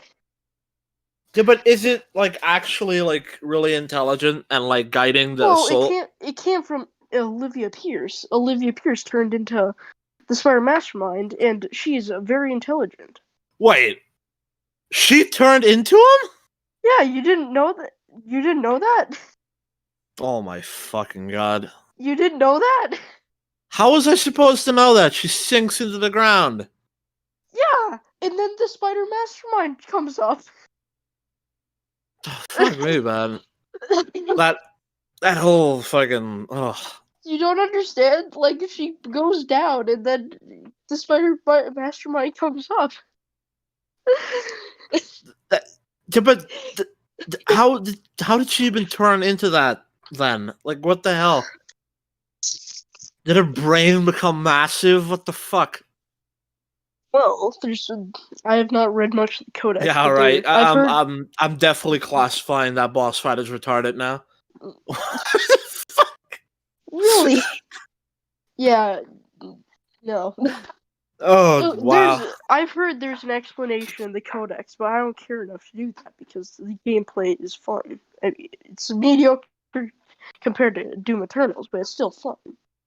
How the hell is it mediocre? Doom I is still don't understand that. Doom is full of weird shit. How the fuck how the Christ do overpowered weapons make a game mediocre? They make it more fun. That's what it does. Oh god. No, seriously. I don't even want to get into this again. No. You listen here. I played Doom 2016. I mostly dislike the combat, yet I still am not just gonna. Yet I'm still. You guys were like all about it. Like you saying it's mediocre. I'm like, no. This is not mediocre. I've played many games. Comparing it to Doom Eternal, it's mediocre. On its own, it's fine. The balance is pretty shit, but it is still like enjoyable. But compared to Eternal, it is mediocre. Like honestly, Doom Eternal. Yeah, but with how you're talking about it, it feels like either you're seeing something that I don't even understand, or you're just like massively over exaggerating how good the game is. Oh my god, you haven't even played Doom Eternal, so you wouldn't even know. Well, it doesn't look like it doesn't quite. You're talking about it like it's Doom 2016 turned up to 11. It is that. Yet it doesn't look like it whatsoever. Like it just. You wouldn't know because you haven't played the game replica. I think I would be able to tell with just the base gameplay from other people playing it if a game is like twice the other one. Like what Doom Eternal seems to be doing more than anything is just have enemies that have really strict patterns. Otherwise, it seems to be the same game. Oh my! Don't go pretending like what I'm saying is unreasonable here. It is unreasonable. Most of the weapons and enemies are just reskins of before. Well, okay, I haven't played it yet, so I can't say that much about it. Blah blah blah blah blah blah blah. Yeah, you said the weapons are just reskins. That's probably one of the most retarded Doom takes I've ever heard. No, it's not because they are effectively still the same-ish weapons from before with some new stuff. Yeah, but they are fundamentally different. Yeah, but look, what I'm telling you is that what I'm telling you is that the SMG from the previous, the SMG from 2016 is still like the same SMG from before. It just looks different now. That's Not what really. I mean. Yeah, but it's different. But it whatever. I don't care. This is stupid. Like all right. These guys, the Hell Guards, they're actually my favorite bosses in the game. So I don't know why they are at number 4. The Hell Guards. This is 2. These two are a perfect contrast to the Fortress of Power style the Spider Mastermind embodies. Much smaller and more nimble, the Hell Guards moveset focuses on mixing ranged attacks with direct melee assaults. One moment it's coming hard at you with that swiggity-swooty gusto, the next it's revving up an ore blast that packs quite a punch. A speedy boss like this makes your balance of evasion and consistent offense more challenging in all the right ways, and it's elevated even further by the shield mechanic. Until the moment the guard begins an attack, it'll shield itself, making itself invulnerable. This requires you not only to learn and react to its various moves, but to have a specific counter in mind depending on what it dishes out. It has a running melee swipe that can be outspaced and countered easily. However, it mixes in a jumping slam that has a tell similar enough that you might react poorly and miss jumping to avoid the AoE shockwave. To add a further wrinkle, it'll charge up an orb that splits into a trio fired in your direction. They track well and can be fired both high and low, indicated by the height at which the guard summons it, but it offers your best counter opportunity if you can time a shot when it flashes, shooting it back in its face for a stun. Though I will note I didn't find out about this. Oh, this is kind of interesting because this kind of shows what I was, because like when you and the British Potato were criticizing my gameplay, I basically didn't understand what you were talking about, but I think I kind of get it now because I was so busy shooting him with the plasma rifle that I didn't pick up on these simple, really easy Well, this is normal. Maybe they're slower. Are they slower on normal? I do not remember. They probably are because they're not. Because the thing about Doom is that on harder difficulties, the enemies get more aggressive and don't like jack up their health. Because when I was playing it, they were just constantly attacking me. With like here, they seem to be a little bit more controlled. Yeah. Yeah, because he said he was reviewing these bosses off of normal difficulty, so it's relatable to the normal player.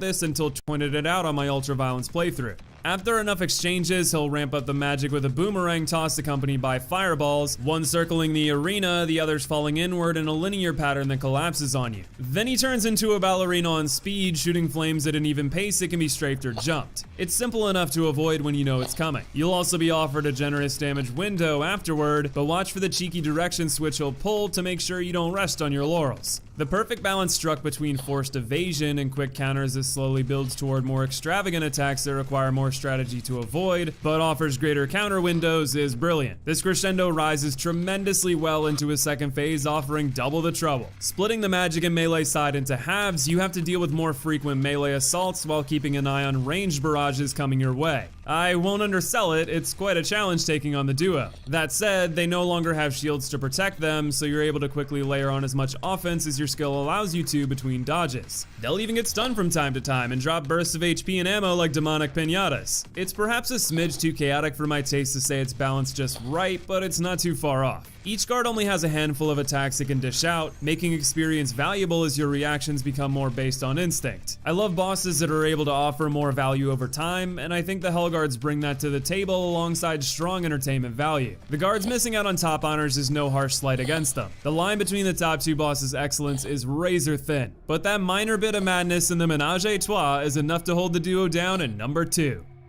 And the number 1 best boss in Doom, the Cyber Demon. Doom's first boss kicks the door 9 missions deep into a 13-mission game. I have to admit, I was initially disappointed seeing how much damage he was taking. After such a long wait for a boss encounter, I hoped it would last longer. Much to my surprise and pleasure, it gave me the old bait and switch to a full-on second phase. This resurrection included buff defenses, new attacks, and smaller downtime between assaults. But we're getting ahead of ourselves. Phase 2 builds off the first, so let's start there. Though he mixes his moves seemingly at random, his most frequent and consistent damage output comes from a stream of rockets. These are laughably easy to dodge simply by strafing in one direction, but they have a clever, underhanded use that adds to their design. While the missiles may be easy to avoid, you need to have constant awareness of your placement in the arena. If you move too close to a corner, you'll be forced to change direction, and that can result in face tanking a few missiles. Even more critical, poor positioning can make you ill prepared for when he pulls a different attack out of his bag of tricks. This includes a charge attack that has a generous tell, but can't catch you napping. I often got tunnel vision when strafing the missiles, so this is a great move to keep you on your toes. I'll also fire out a missile barrage that covers the majority of the arena. Another move that is easy to evade on the surface, but has added complexity when the Cyber Demon begins a second attack before the volley lands. This requires 2 separate forms of evasion from you, laying the pressure on thick. Finally, he'll charge up and shoot a laser beam, not too different from the Gauss cannon. Than in this, where you can just shoot it over and over. Well, like you said that you had a lot of ammo in Doom 2016, and I was like, I was laughing like hysterically at how little ammo you have in that game. So like, I find that really weird when you say that. Like, you know, when I saw the lowest default ammo for the shotgun, I just sort of went like, okay, 20, yeah, that's enough. Yeah. You can have over 40 shells in the super shotgun. Yeah, that's shockingly little. Like it's that's kind of another bro moment by the democracy. I really don't see how that like 40 shells. Like That's I would a lot. Like 60 is the bare minimum. 125 is good, and like 250, that's like perfect. The game would be even more broken if it had 125. Well, you have 125 in Half-Life, but Doom is probably best. Well, actually, if you upgrade it all the way, it does have 60, so that's pretty good, I think. Yeah, that's way too much. But it's still like ridiculously low. Like it's just like wow.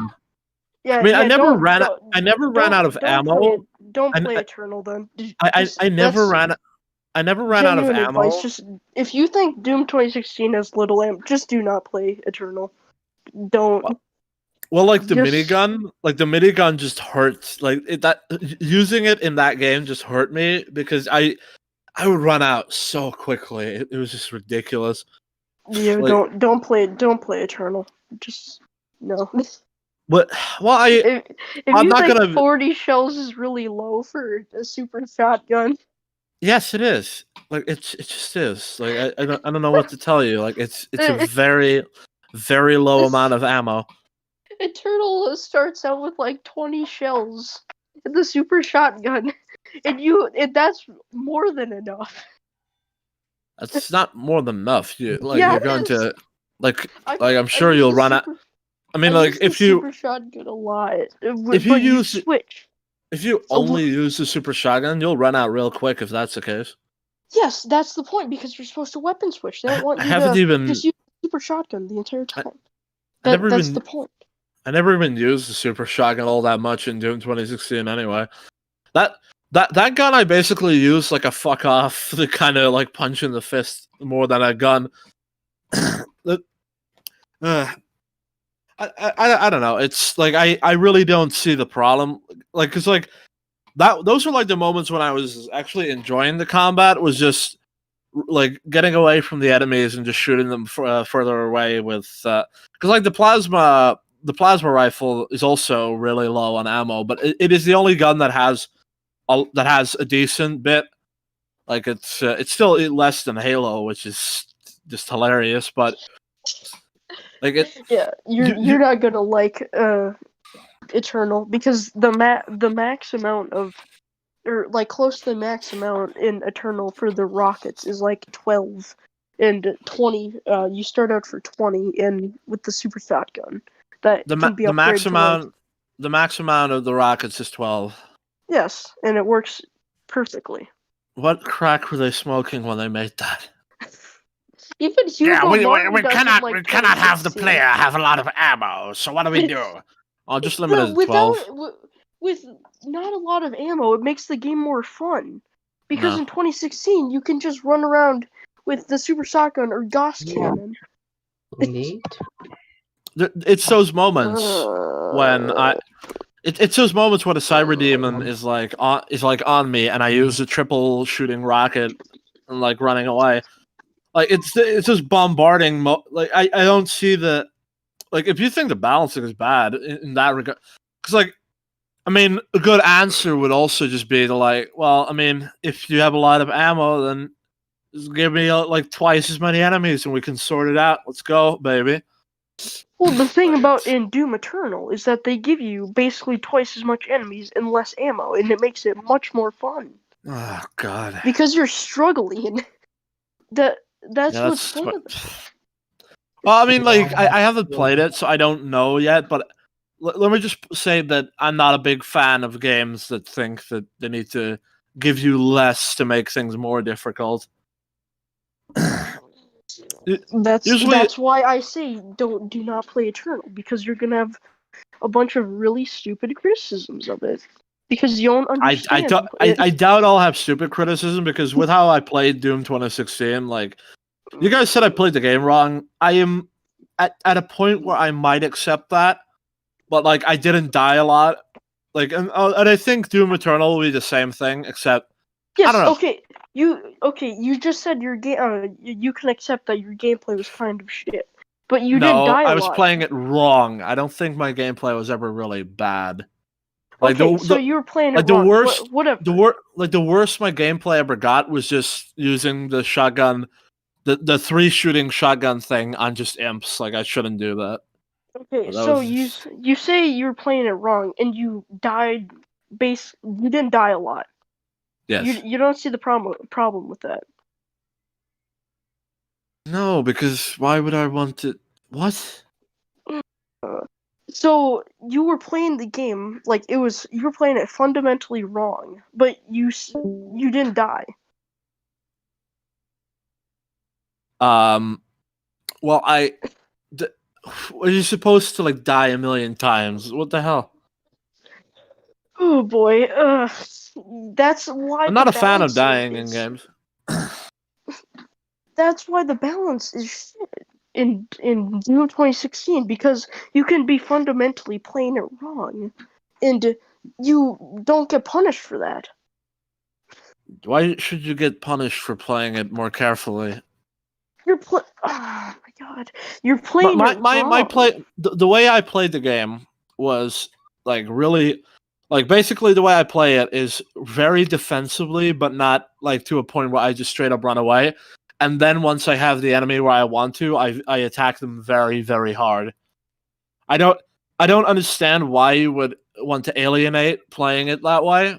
In fact, that's, like, usually when game series get bad, when they start refusing to let people play in any way but, like, the one desired way. Okay, so that some people criticize Doom Eternal for that, which is also wrong, because you can experiment. But you are forced to switch between weapons. If you just use one weapon for the entire time, you're gonna get punished for that. Well, I wasn't doing that in 2016 anyway, so. I know, but still, you. But I'm sure that I can still get enough ammo from like random enemies. I'm just saying that it's not good balancing to just take away stuff from the player for no reason. Like if you want to improve for a reason. If you want to improve the balance, the creator of Doom 2016, Hugo Martin, even he's said the balance in 2016 is shit because how easy it is. I thought I was getting a pretty fair challenge the whole game. Like it, and if he really was so concerned about that, then he should have just done what I just said, and that is like upgrade the enemies and make them all like a secondary, stronger version halfway into the game. The development for 2016 was really messed up.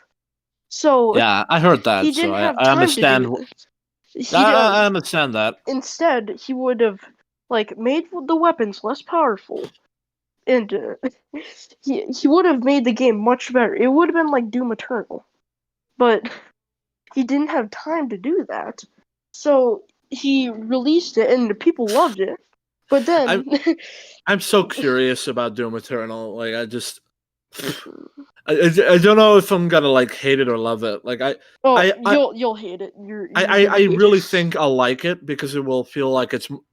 I think the reason why I think I'm going to like it when I play it eventually, it's gotta be months before I do so because I'm not buying a $60 game. But like. Why like the reason why I think I might like it is because it feels like it has a lot more soul to it now. Like I like the little bit that I saw the cutscenes. They have personality.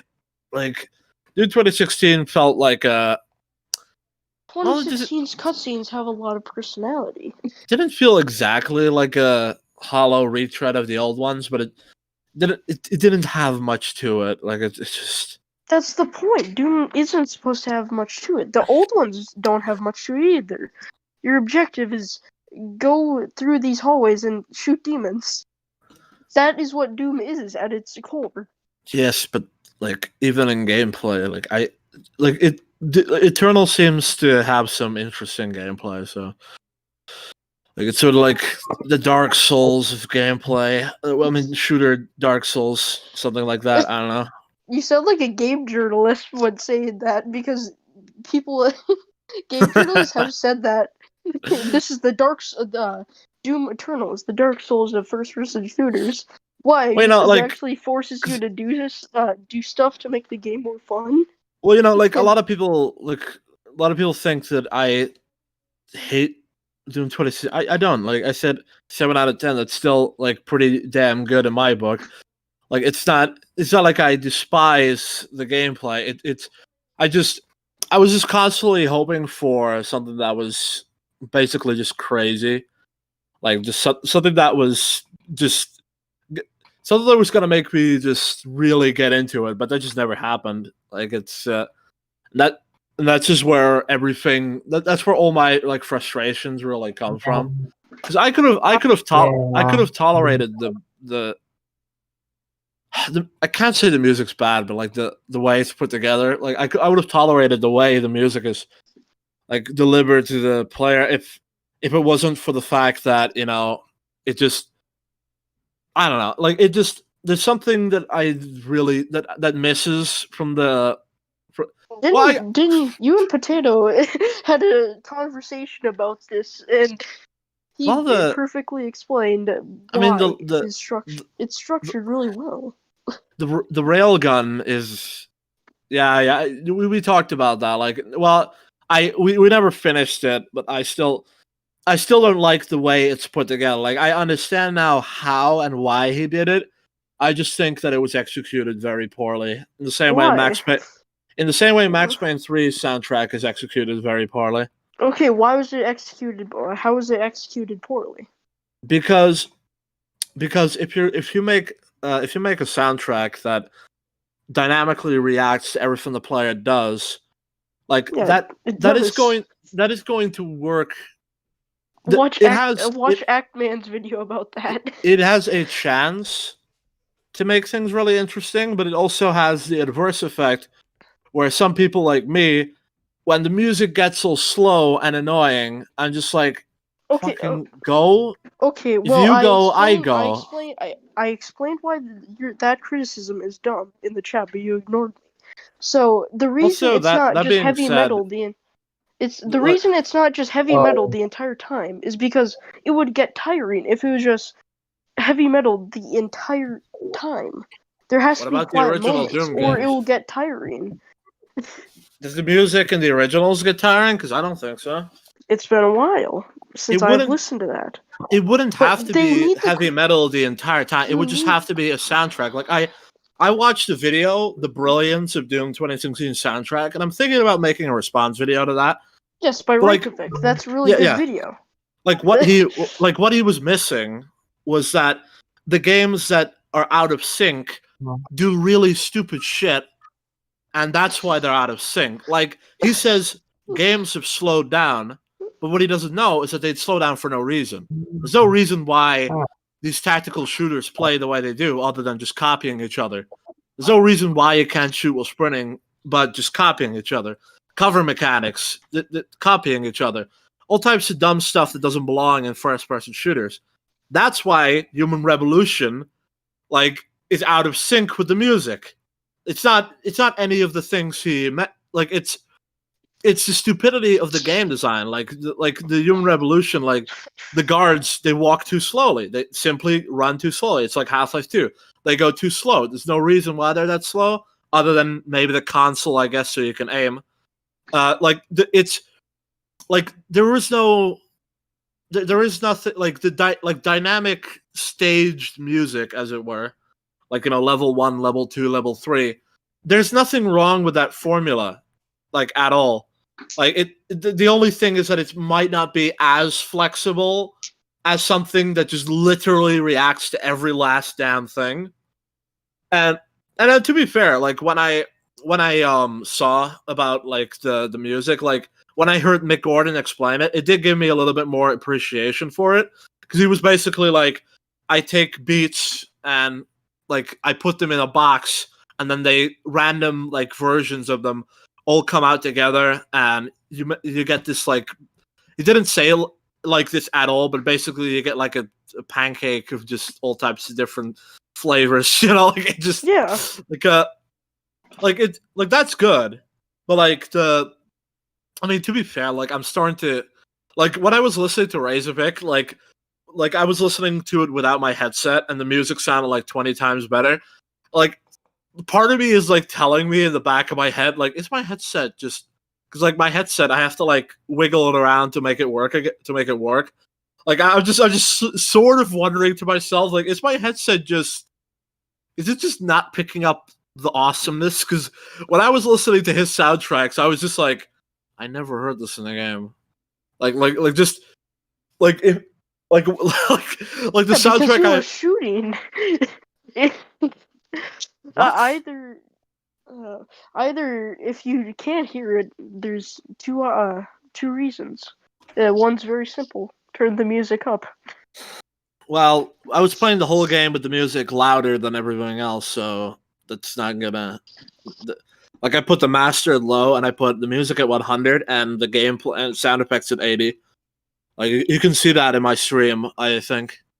But it's I mean, the music. It's just. It would have been good if it wasn't like if it would have taken more stuff into account. Like the reason why the soundtrack to Max Payne 3 sucks, it's not because the actual music is bad. Well, I mean it kind of is soulless, but like it's missing. Like the reason why like an endless loop is a good thing is because it keeps you in the action. Like it may seem like, oh well, you know, like oh if you're just walking around it's stupid, but it doesn't. Like if like people like me, and I when I'm saying me, I mean like me. Yeah. When I like I react negatively to that sort of stuff. So when a game soundtrack gives me something that's really dull and boring, I also react to it dull and boring. Like it's not to say that I didn't try, because like I really did want to see how good the music could get, but I think it's just a combination of it's not really my style, but even if it was my style, I think I would have preferred it. What I would have probably wanted from it is just it should have been like based on the enemies and not like what you're doing. Like just if based on the what? On the enemies. So like say that like three of those Barons of Hell show up, then just have BFG go division go just in the hardest possible version that it can, and just let me enjoy the soundtrack. Like, there's a lot of, I mean, I'm not entirely sure, because like I mean, maybe if you go a Nightmare and you play the game perfectly 100% like the way you're supposed to, and just aggressive, super shotgun everything, like maybe then it sounds good to you. But I mean, I don't think I was ever playing it to it. I don't think I was ever playing it in a way that was so not how you're supposed. Because I mean, like. Well, the thing is that the soundtrack reacts to your gameplay, and you said you were being more defensive. It wouldn't go as hard because you're being more defensive, not getting up in their face. I understand that, but like I mean, like, why would it not be like awesome if 3 Hell Knights run up a staircase with me and I'm just sort of shooting them really hard? Like, is that not like worthy of like that's like the thing that I find confusing about the music in the game, is that I'm just like, what qualifies as good enough for the music to finally stop screwing around and give me the full course, as it were? Because like I still feel like what, like, imagine the music is like this soup or whatever, and I keep getting fed like not a spoonful but like half a spoonful, and I'm like, the whole damn thing, please. And then when I was done with the game, there was still a lot of soup left. Like, that's how I feel with the soundtrack. Like, I see other people play it, I'm just like, why does it sound so damn good? It's what? Probably because they're being more aggressive. I explain. I mean, to be fair, I never used the chainsaw like once. Like I only used it like 1 or 2 times. So maybe stuff like that is the reason.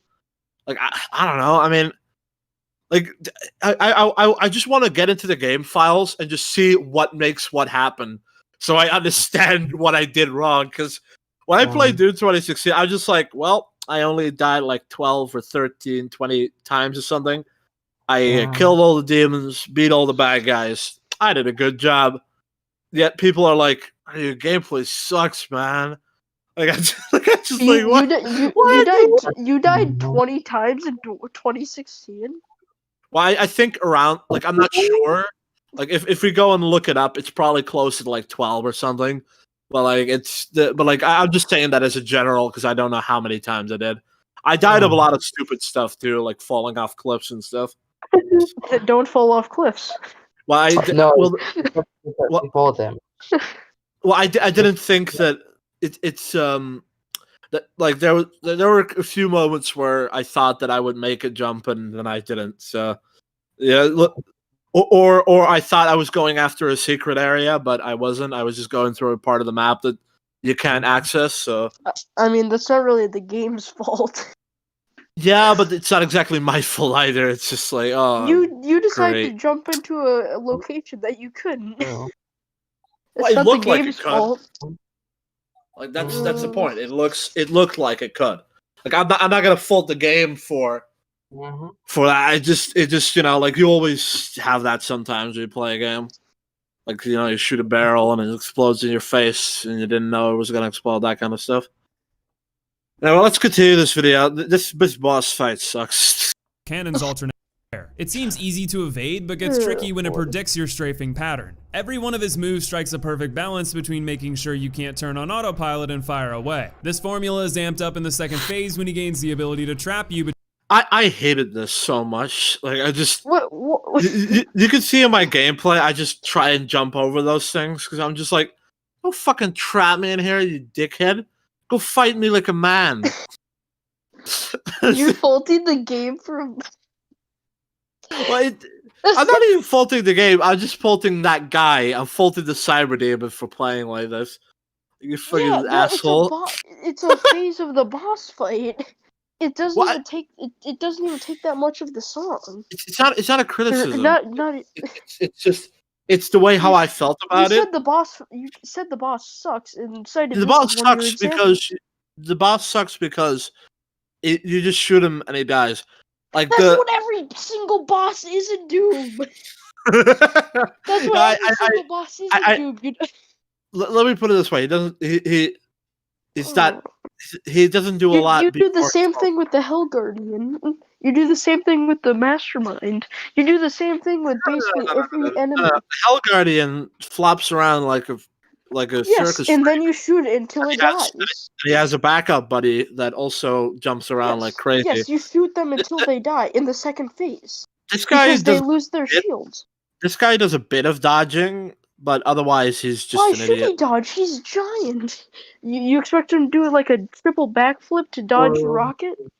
No, I'm just look. What I'm just saying is that he like this boss fight. It's like boring to me because it's just like, oh, I'm gonna go shoot you. Okay, you're dead. Okay, now you come back, and now you just trap me here and throw like sword things at me. Okay, great. Like it's I think a thing that it's also with just this whole game is that I'm not used to this kind of gameplay where it's like I'm more of a I've always been more of a fan of like Half-Life where enemies and weapons and stuff, they're just their own thing and there's no real Doom isn't trying to be Half-Life. It doesn't need to be. Yes, I'm just saying I'm more used to games where your weapons and enemies aren't connected to each other. They're just their own thing. So if I find a gargantuan or something in the game, I'm just like, okay, we're gonna use some grenade launchers and rockets for this. Bye. I'm gonna run off while I shoot at you with that. Okay. Oh god. All right. Tripwire. All right. Okay. Satchel charges. Okay. Good. Okay. He's still alive. Oh shit. Oh shit. Oh shit. You know, that kind of stuff. Like it's like just like yeah. These games seem to be more like okay, now you use this, now you use this, now you do that. Like that goes a little bit against my instincts from like you have to understand. I play Half-Life 2 a lot. Yeah, I get your point, and Doom Eternal does improve on that because like certain weapons are good against certain enemies. Like you can't just run up to an Arachnotron with that's another thing too. It's a Doom 3. It's a Doom 3 took a lot of elements for Half-Life 2, and one of those was that like weapon thing where there was no real best like weapon to like deal with enemies necessarily. Well, I mean, I do think that if you were to take like the laser, I mean what's it called, the plasma rifle, like using that for headshots, I think did like an extra amount of damage. But otherwise, like a lot of people call the shotgun in that game really bad. I'm not entirely sure why, but it's still like it's just. Yeah, I've seen gameplay with the shotgun. Oh boy. I'm more of a fan of that kind of stuff. So that makes it all like the whole weapon changing, like that. Like I got that one down. Like Half-Life is all about that. It's just a specific weapon thing that I am not.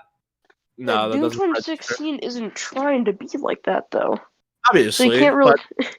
Yeah, I know. I'm just saying that's like a reason why I personally find it hard to get into. 2 walls. He'll either fire missiles down the lane or use his laser sword. Its consistent pattern of low, high, low energy waves makes it a known quantity, but still adds tension between your own offense and how it combines. Like a couple seconds.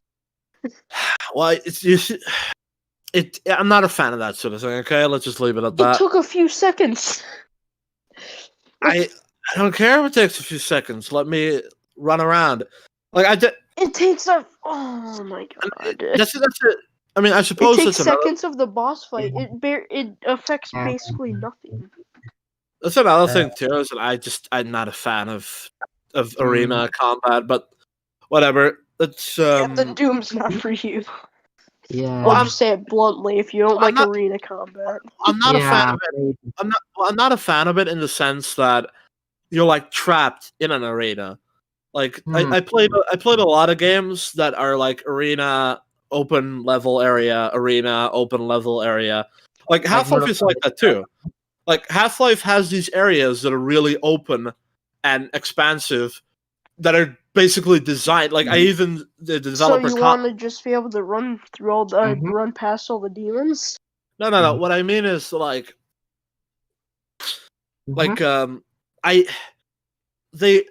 they force you into an area where you're supposed to fight until all the enemies are dead. Yes. And so what you want is to be able to just run through the enemies. I just wish it was more of a thing where, how do I put it? It's like I would just I guess what I would prefer is have, because like as you progress from area to area, you meet a lot of enemies, through hallways and stuff. I feel like what I would probably prefer is if instead of forcing you to go into an arena, it would more be like, well, now we are in an arena and there's a shitload of enemies, and we'll just fight them. This is as minuscule as trying to add a melee punch as its own weapon swap. Well, I said that as something that you couldn't possibly disagree with, because it's just like, punching with your fists. What's the difference? You can just punch. You don't have to have them visibly out. You can just punch. Punching with your fist is a little bit different than punching with a gun, because you're not punching with a gun, though. You are punching. What, Kurt Boy? When you hit the. Kurt Boy, when you use the plasma rifle over there, that's a good example. If you punch with the plasma rifle, you're hitting them with the plasma rifle. It doesn't do any more damage, so it's basically the same thing. Whatever. There's no difference in damage. Moves like the rocket barrage. Throughout my handful of attempts, getting better at evading every combination assault he'd throw my way and dishing it back out was devilishly gratifying. I genuinely have no complaints whatsoever to offer. Every single move plays well off the rest. They all offer ways to evade and keep your own offensive pressure on. The balance of difficulty is perfect thanks to the level of polish that makes any damage. Yeah. Okay. Look, I know that you're constantly disagreeing with this for this Kurt Boy, but seriously, like this boss, it's just shoot until he falls over. I don't. That's the point of bosses. Even though I hate that lock you in place move. Besides the lock in place move, there is not much to him. He's just bigger demon man. That's the point of the boss. All of the bosses in the game. The Hell Guardian, it's basically the same thing. Except in the first phase it has a shield.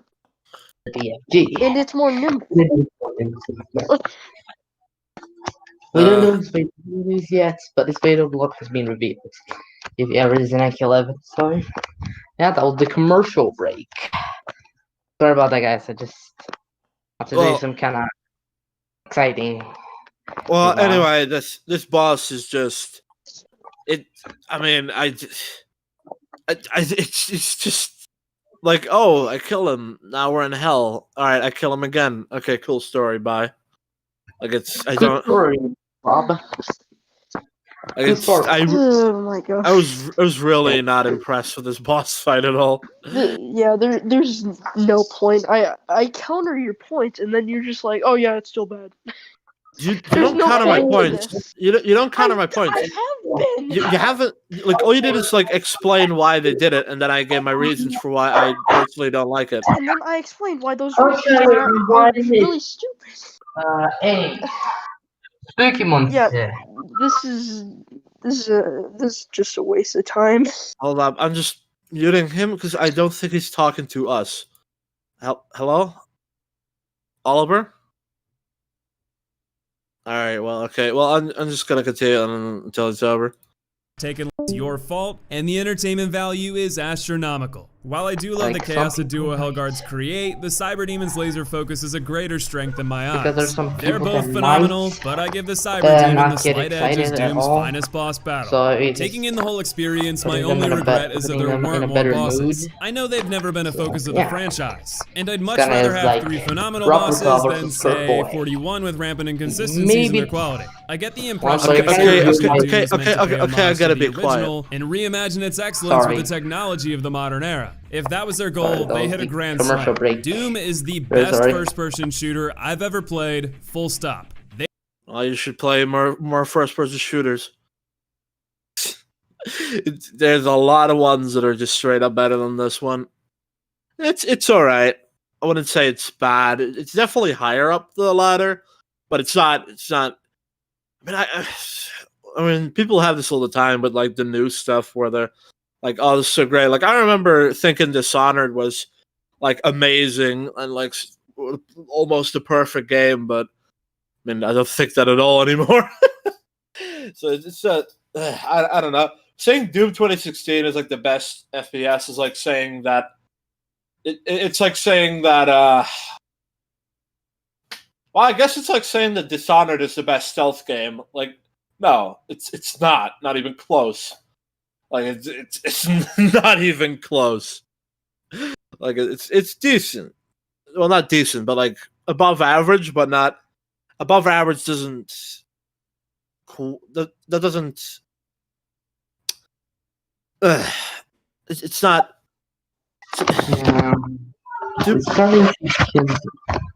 They blended mind-blowing action, fantastic gunplay, balanced weapon the gunplay is basic as hell. Like, don't call it amazing. It's just shooty shoot. Like, it's like, I mean, like I hate Iron Sight, but like I would say that, I mean, if that's all you're doing, just like the weapons are interesting, but like the actual shooting isn't all that special. Diversity, stylish and rewarding executions, sensational enemy and boss design. The executions are highly repetitive, and they happen over and over and over again, and they're really boring. And I wish my character would just punch them normally and not get into some stupid animation where he just fucks around for half a second while somebody else plays the game for me. Thank you very much. All wrapped flawlessly paced bow. The pace, well, I don't care about pacing, so I'm not gonna say too much about that, but it's not flawless at all, not even close. For Doom Eternal is that they build upon every achievement here and push the envelope even further. This love letter to the 1993 classic shows the developers' talent in a way that has me brimming with confidence that they'll be able to deliver. If the evolution of Doom includes more incredible bosses like these, it's complete. I'm not entirely sure if you could call it a love letter. It feels more like a modern take on it. Like a love letter would just be something that plays almost exactly like the original, but just 5 times or 10 times as crazy. But it's pretty good. Like this is definitely made with love. It just wasn't. You didn't see that much in the game. That's for sure. Yeah. All right. Well, that's decent. I mean, I don't know. It's weird. I'll be grinning from ear to ear. But what did you think? Are you hoping to see more? Okay, well, the video is pretty much over now. So, Lupus, are you there? Lupus. Blood, spooky monster. Are you still there? Give me a minute. All right, Lupus, you can end the stream now. Like we're pretty much done here. Oh yeah, let's. Well, do you still have something to say, Oliver? Yeah, let's discuss a bit. Course idea. So I want to tell y'all. No! To tell y'all.